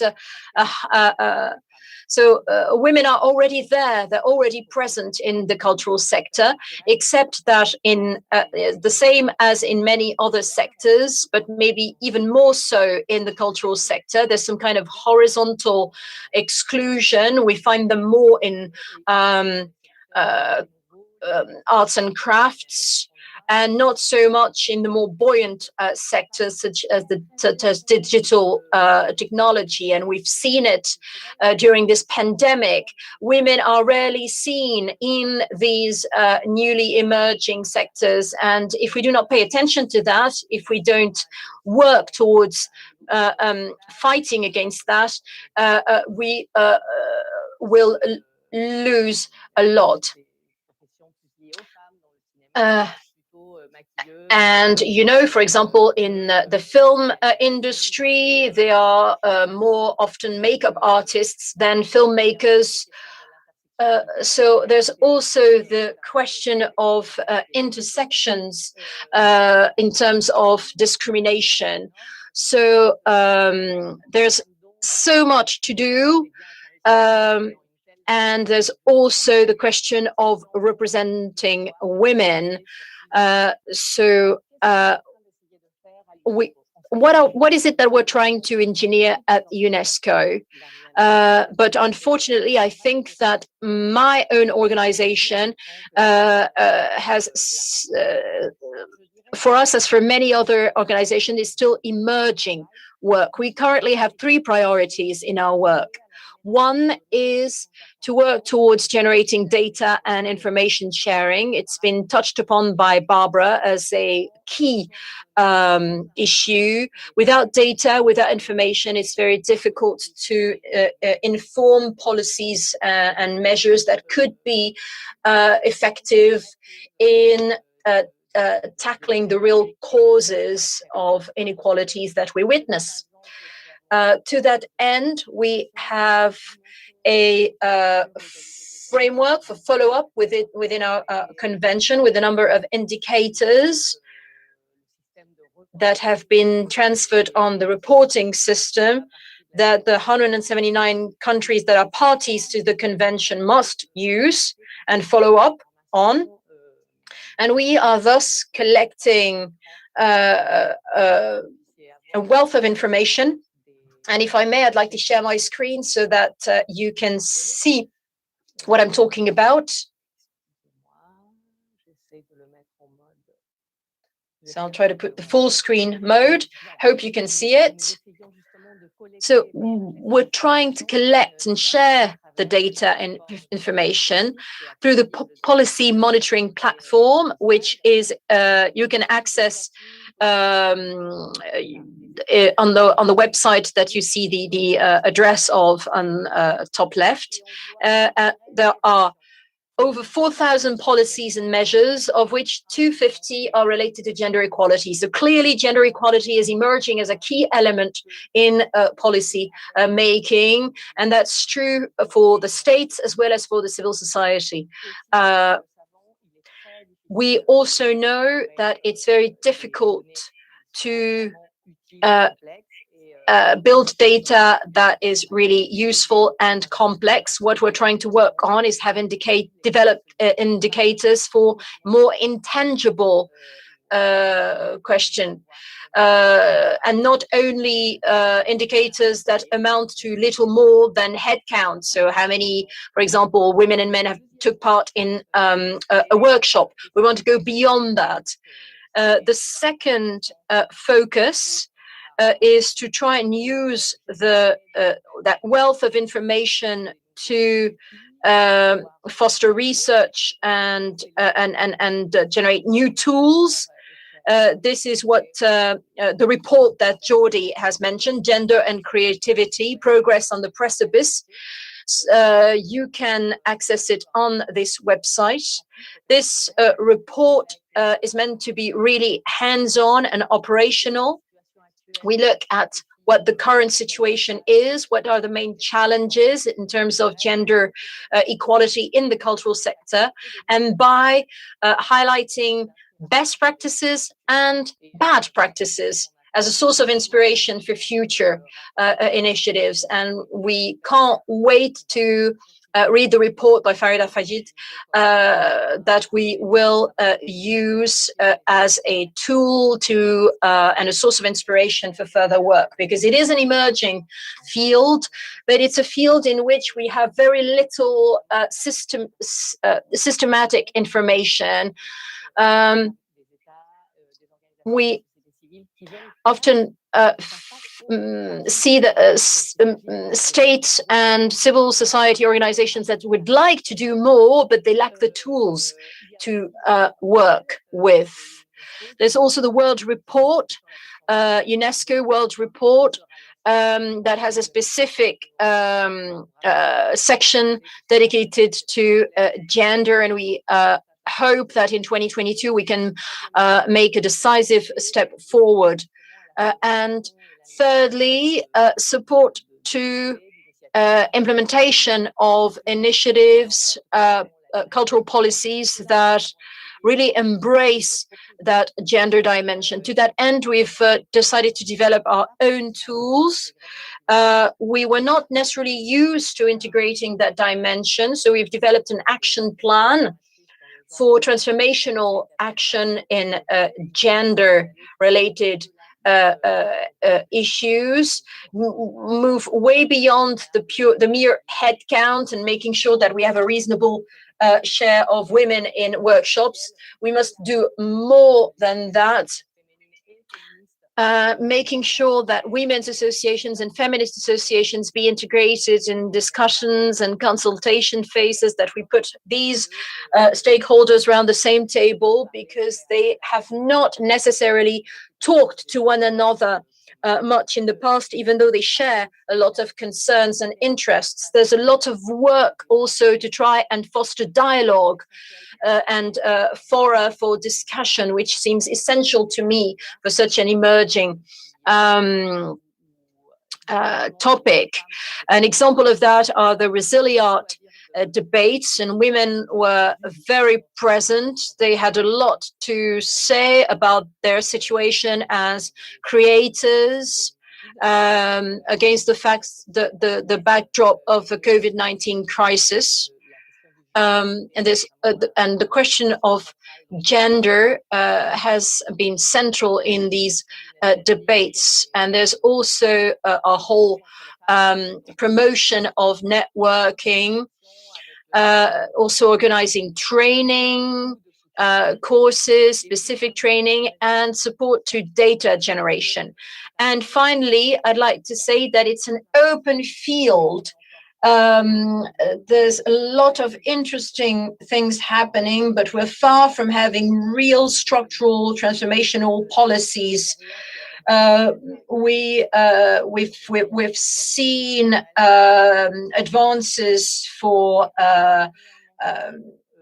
women in Sweden in external relations, but I think this matter is even more pressing and urgent than it's ever been because of the pandemic. So the place of women and role of women in the cultural sector, I think it's high time that it took center stage. Thank you very much, Jordi, and sorry for being a bit long.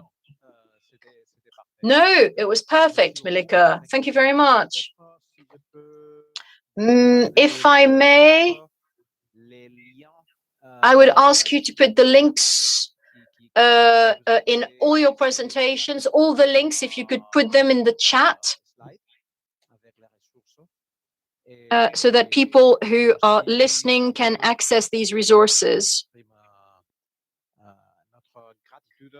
And I'd like to tell you all our gratitude for this presentation that was very, very complete, very exhaustive. You're right. We're still lagging behind.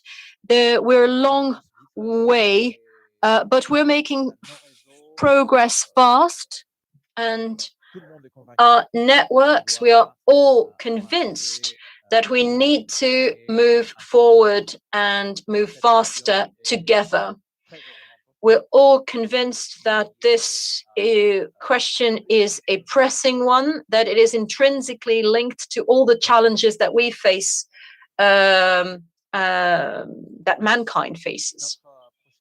So thanks again. Our next speaker is Antoinette Fidali, who's a professor of French literature and comparative literature at the University of Abidjan. She set up a laboratory for research, study, and promotion of arts and cultures. Antoinette, over to you. You can explain what is the role of women in creation and also in this, the training and the in higher education. So I give you the floor for 10 minutes and welcome to you. Antoinette, your mic is muted. Yes, welcome. Thank you very much. I'll just ask you to bear with me for a sec.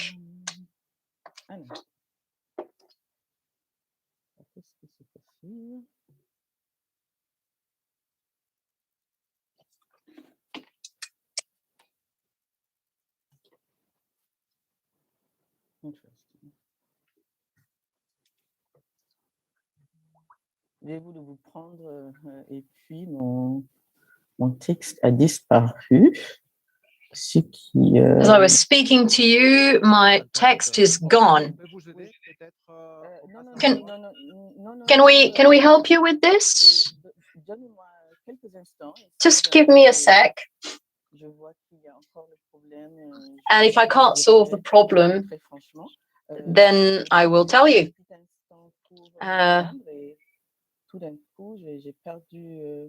As I unmuted my mic and listened to you, I lost my notes, which is a pity. Well, that happens.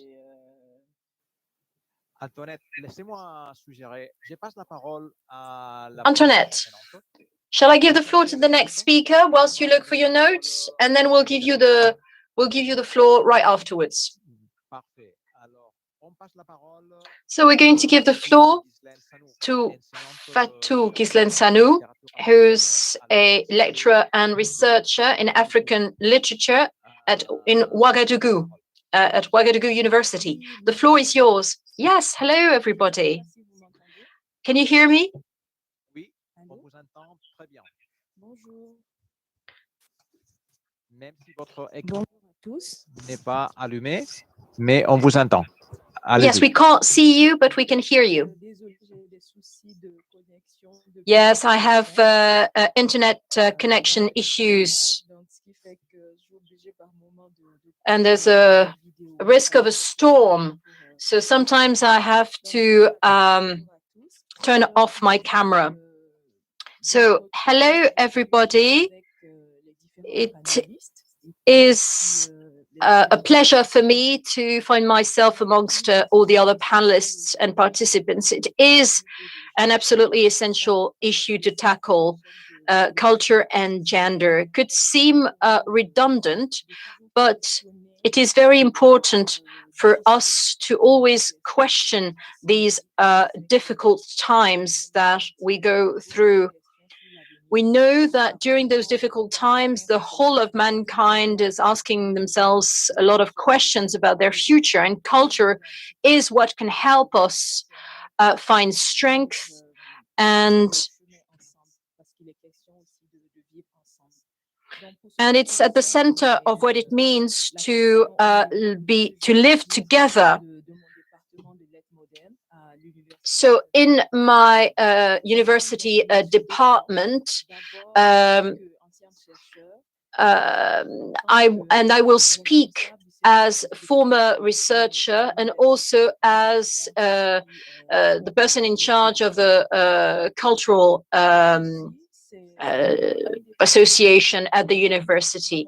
So my department has men and women in it, but we know that in research, women tend to be underrepresented, and it's true of my university. From 1974, we've had this department was open because it started off as an institute, and we had women coming from France or other countries, but not native to Burkina Faso. And it took a few more years for natives of Burkina Faso to become researchers and lecturers. It is important if we want to attract young girls. We created a master's in African culture and literature that makes it possible for us to question local culture and world culture. Local culture, in as much as it is important to really question what is around you and to better understand your environment so as to interact with others. Those are research teams and students, PhD students, mostly in literary studies in connection with cultural studies. And we can also remind participants of some teaching units such as literature and gender. It is important to see to what extent literature, which is a mode of observation and perception, can represent men and women. So it is about the way women are represented in written African literature and see what are the issues they face. In literature, women in the French-speaking African countries, they tend to be present pretty late. And in forms of literature or areas of literature that men have not really tackled, giving more visibility to such issues as maternity, marriage, polygamy, and also darker subjects such as violence. These are analyzed in those teaching units. And also in research, what we do in Ouagadougou, we've had a project for 3 years with a platform entitled Le Grenier des Savoirs, so the attic of knowledge. It is a structure which is dedicated to give free access to research data. So there are platforms and publications, journals that make it possible to a wide readership to access free of charge the work of researchers in Africa, notably. And we also have a project entitled Donko, which means knowledge. That project makes it possible to reflect on culture and gender. In the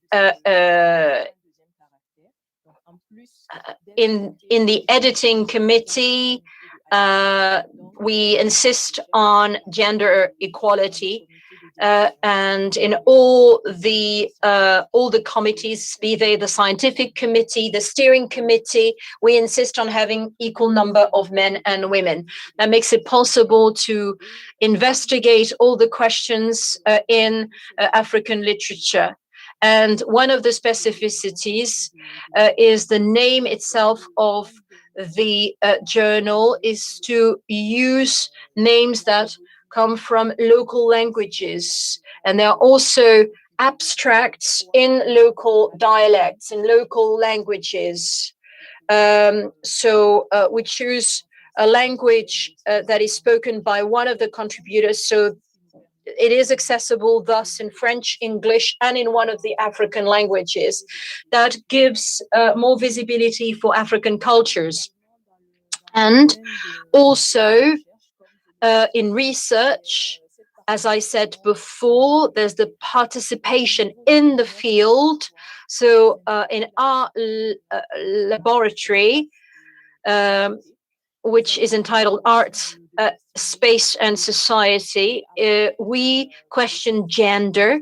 And after giving it some thought, as we were restructuring the laboratory that had been set up by the Humanity and Social Science unit, we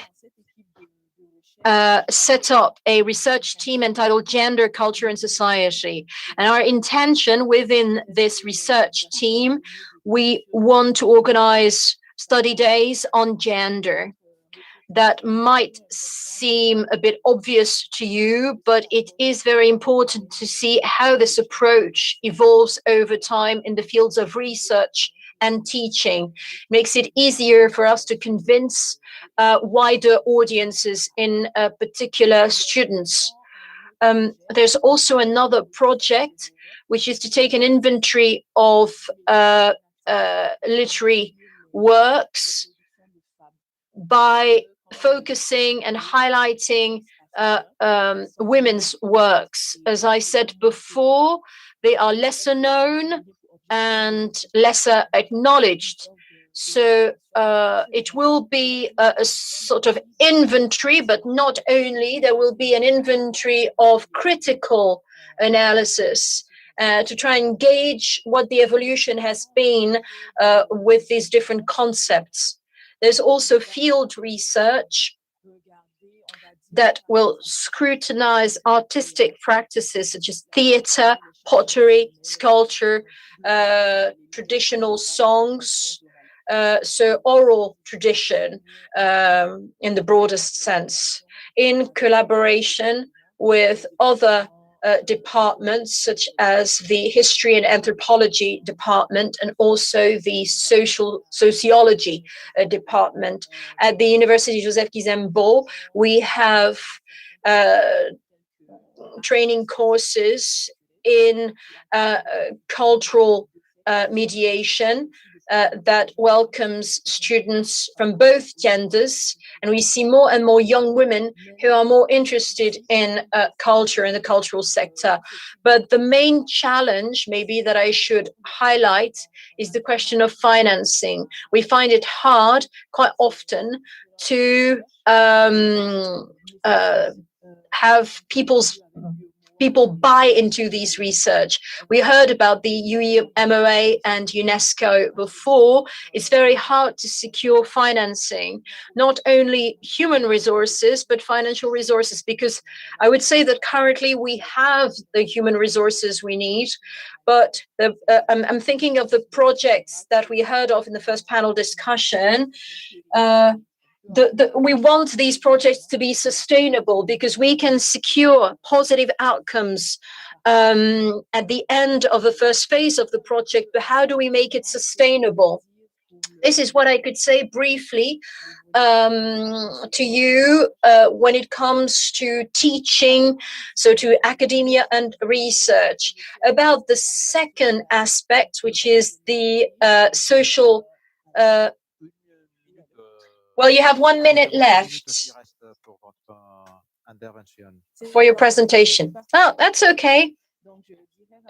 So I'll say briefly that for the cultural services at our university, we also factor in gender equality and representation.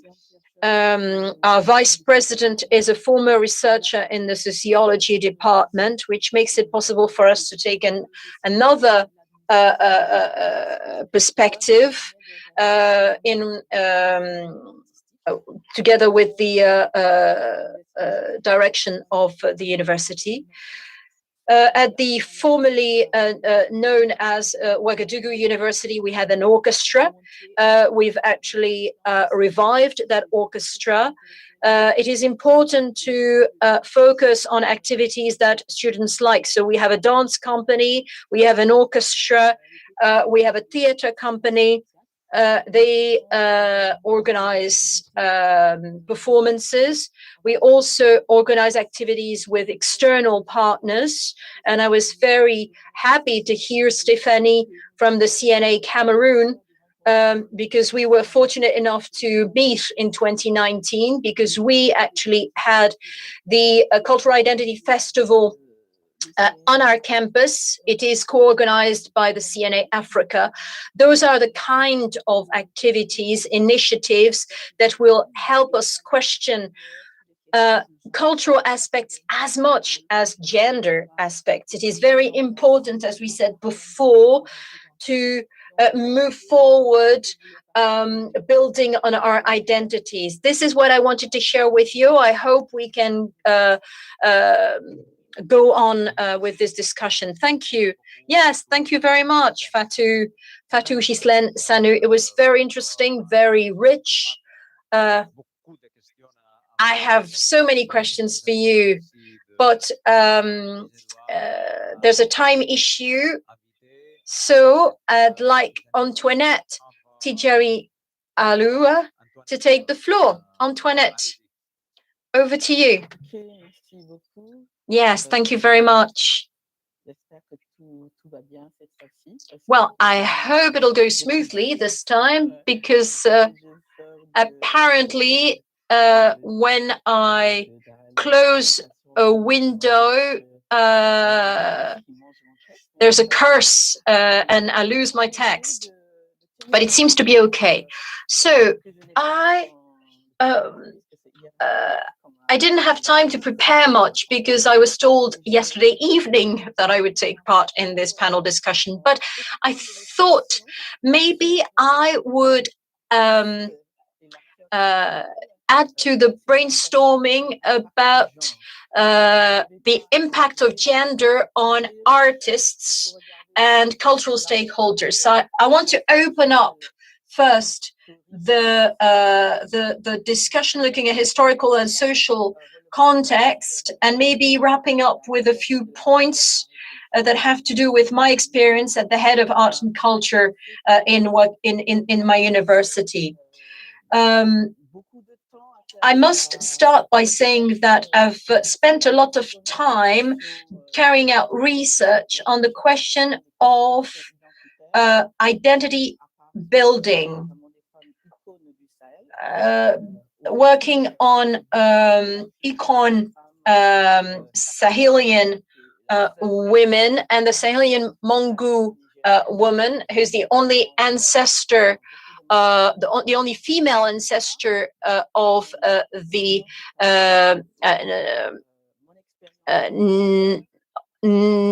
population from Niger. So I want to contribute my experience with my experience as a researcher, but also in my work ever since 2014 at the university. At my university since 2014, I have to say that they've been pioneers in the way they've innovated in bachelor's, master's, and doctorates on cultural practice and studies. And it's a privilege for me to be at the head of this syllabus. I have to find public-private financing for these training courses that are costly. So very briefly, I want to talk about the concept of men and women as artists in the public space. As such, men and women artists, so I'll be inclusive before I separate by pinpointing specificities regarding women in that field. Cultural stakeholder, the artist, has power, has a voice, a heart, presence on the stage, a position that has visibility and the capacity to have impact on the social world around them, both locally and globally. In the public space, Habermas, in a text that is translated with the same title in French, reminds us that artists have an impact on public space. Those are questions that I've looked into working on the Sahelian area and the performance of oral artists in an article entitled Performance and Power, artists contesting social hierarchy, in which I demonstrate that cultural stakeholders and artists are also clear-sighted critics, and the society is both reactive and it's a two-way impact. The artist impacts the society, and society has an impact on the artist, and it can be ambivalent. The perception can be a mix of positive and negative reactions about that artist, and artists are not perceived in the same way by all people and in all layers of society.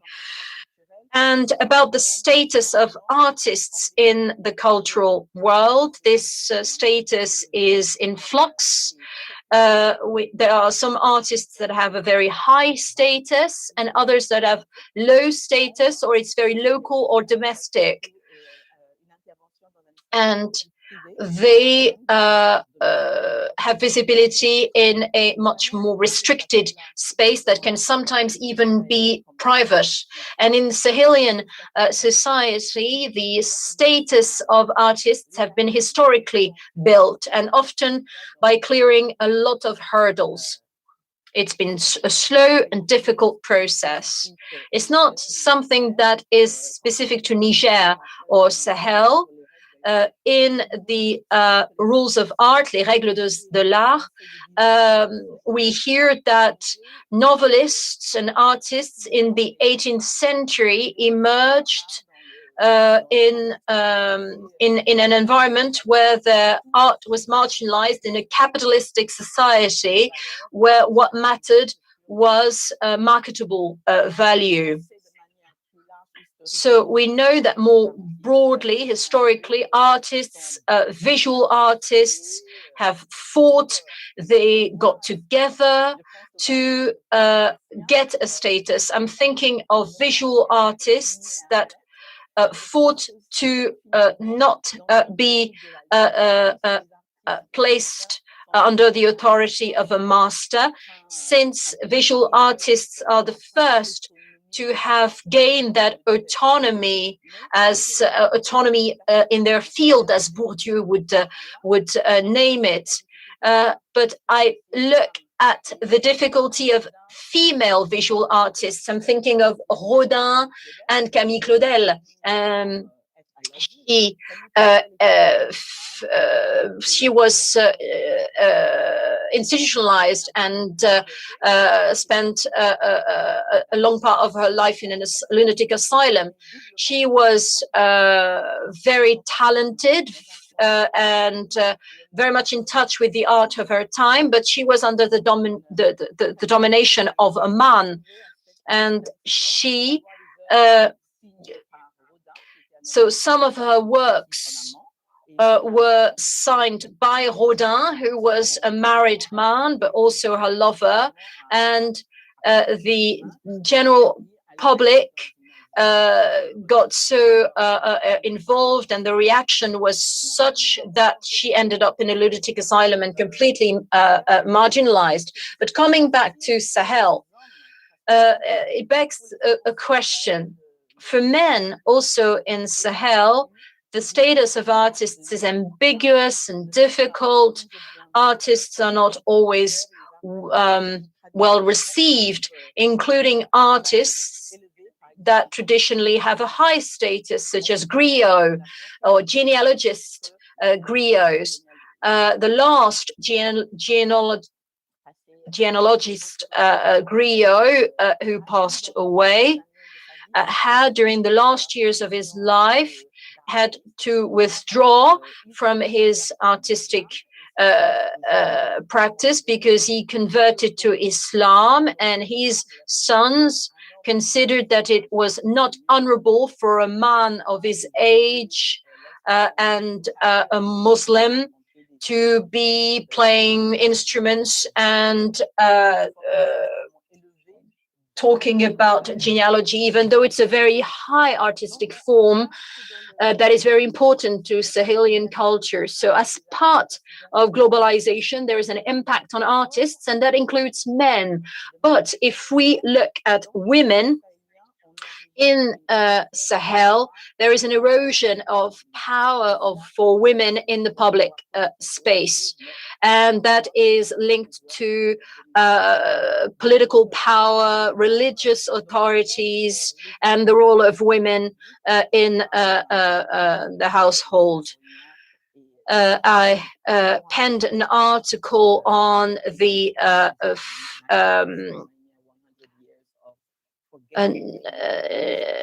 Niger and Sahel, 100 years of forgetting female leadership is the title of my article. So we note that the power that women used to have has eroded. So it's not so much modernity per se that has caused new problems to the presence of female artists in public space.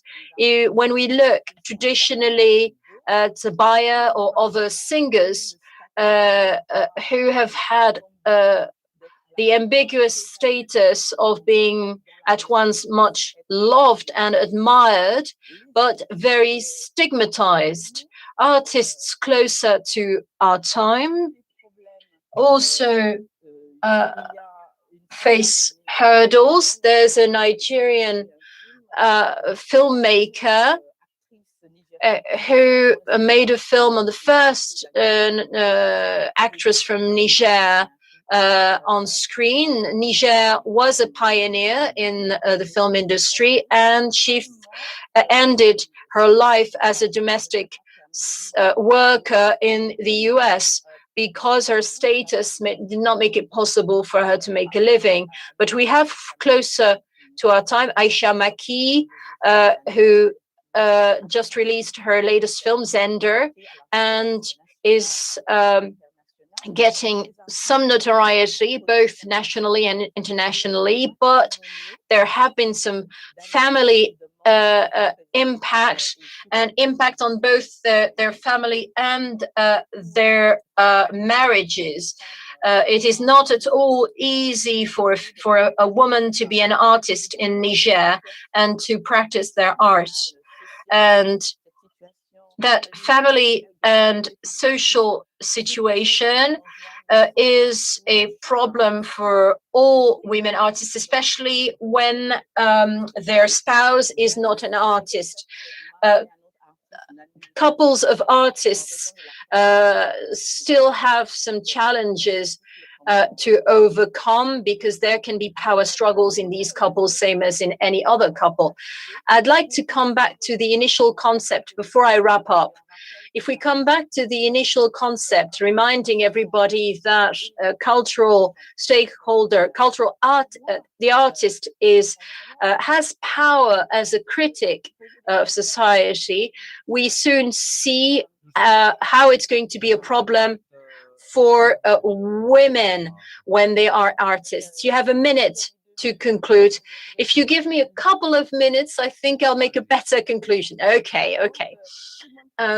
So Sigmund Freud reminds us, talking about the artist as the gatekeeper of our common dreams. So the artist sublimates our desires, their desires and ours, and sort of compensates for shortcomings. He says artists would like to conquer honor, glory, power, and the love of women. And he goes on saying that he does that through the mediation of his work. In the thriving Vienna, where he lived, it's clear that he did not consider the possibility that an artist could be a woman or not heterosexual. So if we look at the power, the potential to impact society in artists, we see how difficult it can be in a local and global context where patriarchy is still very strong. I want to now come to wrap up to my students and my female students, their profile, their the challenges they encounter, and so students, male as well as female, have an artistic project. We have less than 25% of women amongst students. Exceptionally, last year we had 50% of male and 50% of female in masters, but generally we have a majority of men. Women try to find work in administration, something reliable, and more than in the cultural sector. Those are married to someone who's already in the artistic field or the cultural sector find it a bit earlier. Of course, when it's about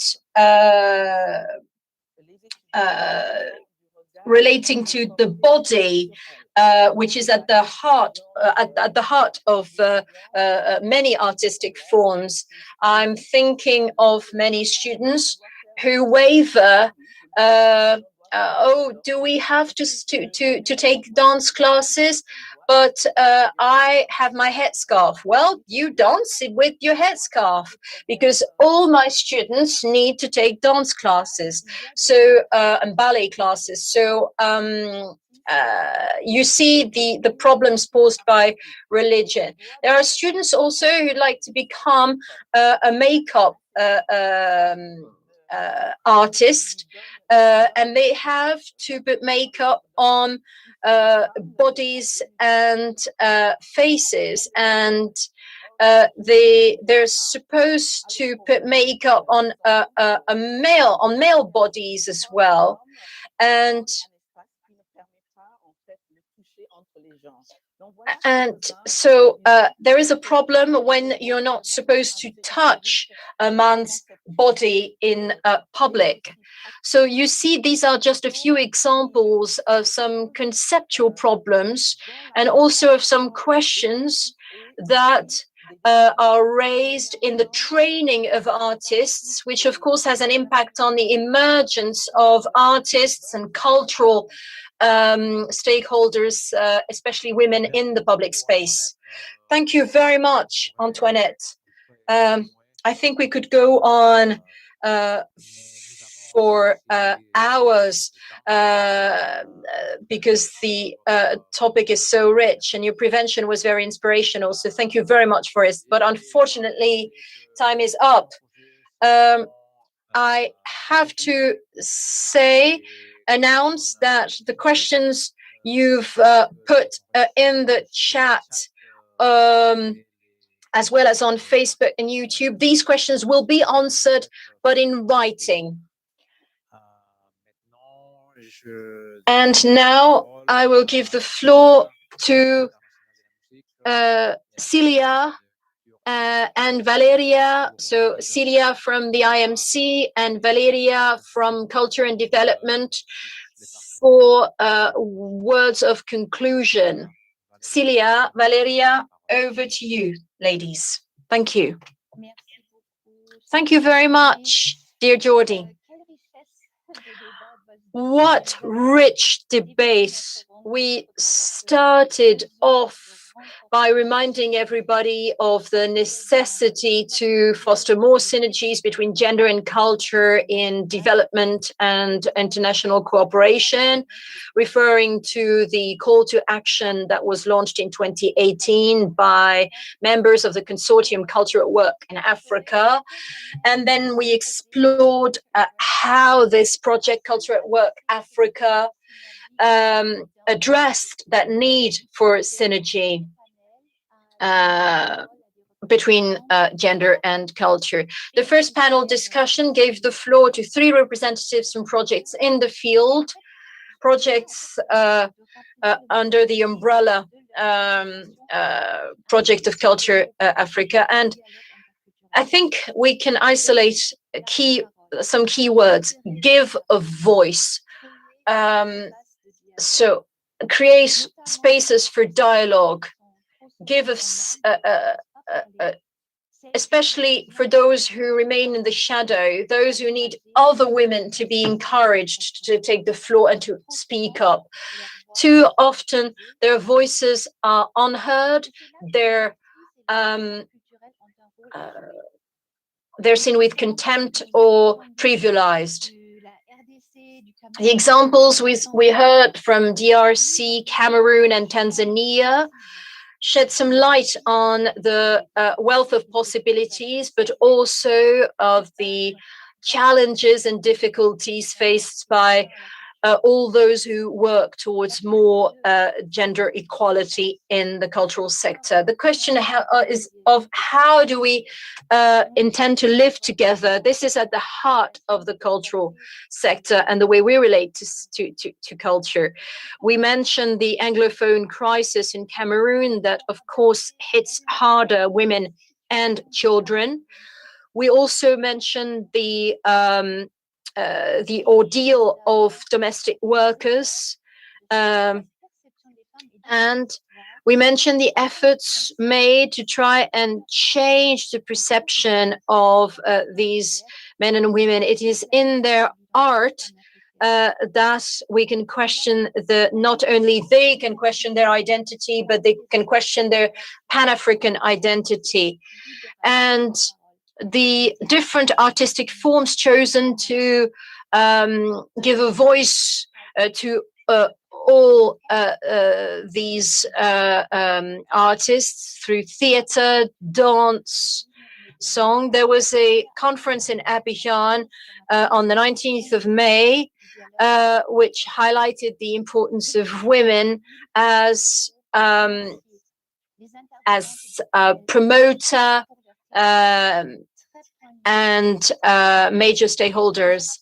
And I want to pay tribute to the three panelists in the first panel. And I also want to pay tribute to all these women who show such bravery in spite of the of very difficult contexts. They pave the way. They show us what to do. And on behalf of all the members of the organizing committee and of this project, I want to say well done and thank you for your hard and excellent work. And I give the floor to Valeria. Thank you very much, Celia. And thank you for this transition. Well, once again, and for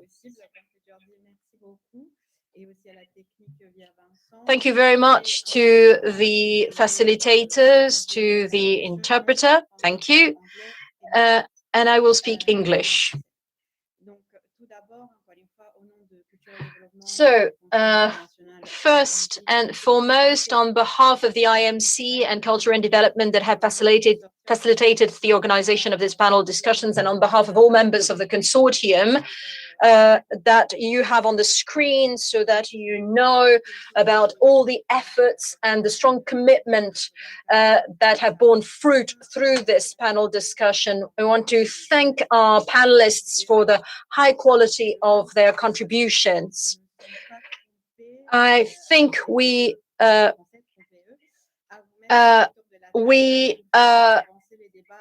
vindicated in selecting them as panelists to come up with concrete proposals, not only in terms of projects that Celia aptly summarized, but also in terms of policies. And we want to thank even more, especially the ones that said yes off the cuff, last minute, to speak in the panels. We hope that the composition of these two panels has made it possible to really reflect the work that was launched in 2018 and that has gone on since then, but that also demonstrates how a program that was put together by a set of stakeholders over different across continents, across skills and fields. I think we've demonstrated that it is possible to innovate, and it is possible to prove how important it is to invest and in enhancing policies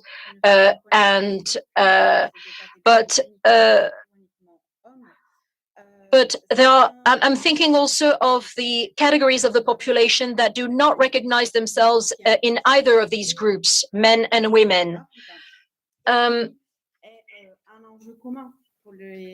is a common challenge in questions of gender and culture, as been demonstrated by many presentations. And the question of public spaces, there has to be a partnership between the public authorities, private sector, civil society, and all stakeholders, so that there is fruitful collaboration and cross-fertilization. It can be a positive driver and enabler for development, but also hinder local development. Therefore, we truly believe that values reminded in the 2001 Declaration for Cultural Diversity and in the preamble of the 2005 UNESCO Convention for the Protection and the Promotion of the Diversity of Cultural Expression are very important. Cultural context, tradition, and values inform access to basic services. Tradition can work against women and girls' ability to access education, politics, employment, or health, including sexual and reproductive health service. Mainstreaming the role of culture and creativity in a spirit of progress and within a human rights-based approach as vector of change and role modeling can support the promotion of gender equality within communities. It requires context-specific adaptation of the above principle according to regions, targets, and instruments designed to facilitate ownership and participatory processes favoring a gender-equal world. For those challenges, solutions exist. Some have been advocated in the second panel, supporting cultural arts education initiatives, support women researchers, including in the cultural sector, as women may identify research themes that are in some cases innovative compared to existing research fields. Supporting translation and communication in local languages to facilitate access of women, including artists, creators, and cultural operators, to information and awareness raising. Using culture to imagine and design new community spaces, places, and cities, as we also are referring to communities and therefore local authorities. Prioritizing design that takes gender issue into account, but also a diversity of cultural expression. Funding, promoting data gathering efforts, indicators, both tangible and intangible, as Melika Medici-Cauino recalled, that enable transparent and granular information about progress and challenges remain very important. Support, train, and foster gender-focused training and education for all actors, and last but not least, support women as cultural creators, promoters, and organizations. However, some key challenges were also raised in terms of policy and instruments design, and those refers also to contributions that we have received from the chat in terms both of opportunities, access to information, and funding available. In particular, Culture at Work Africa also demonstrated that short-term programs from 1 to 3 years may by time to time not be enough to tackle real and sustainable changes. Therefore, innovation in policy and instruments design, including funding designs, should be introduced, as some goals can be achieved in 2-3 years, but other not. And it would be important for some projects, for some programs, to continue and build on its on their own impact and first-hand results to really make a change in society. Therefore, we need, as Barbara Key was reminding to us, structural and long-term visions and investment, both in the public and private sector, in planning for development and sustainable development. And we need to support the change of social innovation in the long run. We lack indeed of tools for the institutional integration of gender and culture through gender-sensitive or culture-sensitive budgeting. But we hope that thanks to the efforts that we are all doing together in our different and respective roles may help in achieving those change, maybe in 3 years, maybe in 5 years, but we are sure that together we can. Thank you very much. I will now profit to leave the very final part of the floor to our colleagues Davide Grosso from IMC and the presentation of a nice visual from Culture to Work Africa that will wrap up what the project has been and we hope will be in the future.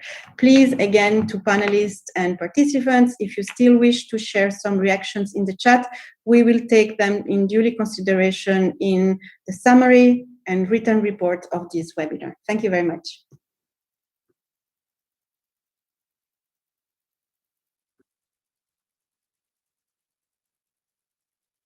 No, live in Africa.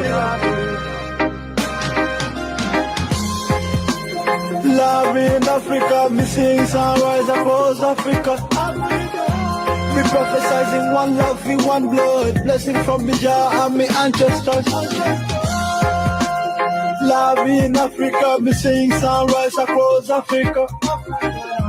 Me prophesizing one love in one blood, blessing from me Jah and me ancestors. MG 2020, we're keeping it for you, Africa. Love you, love you.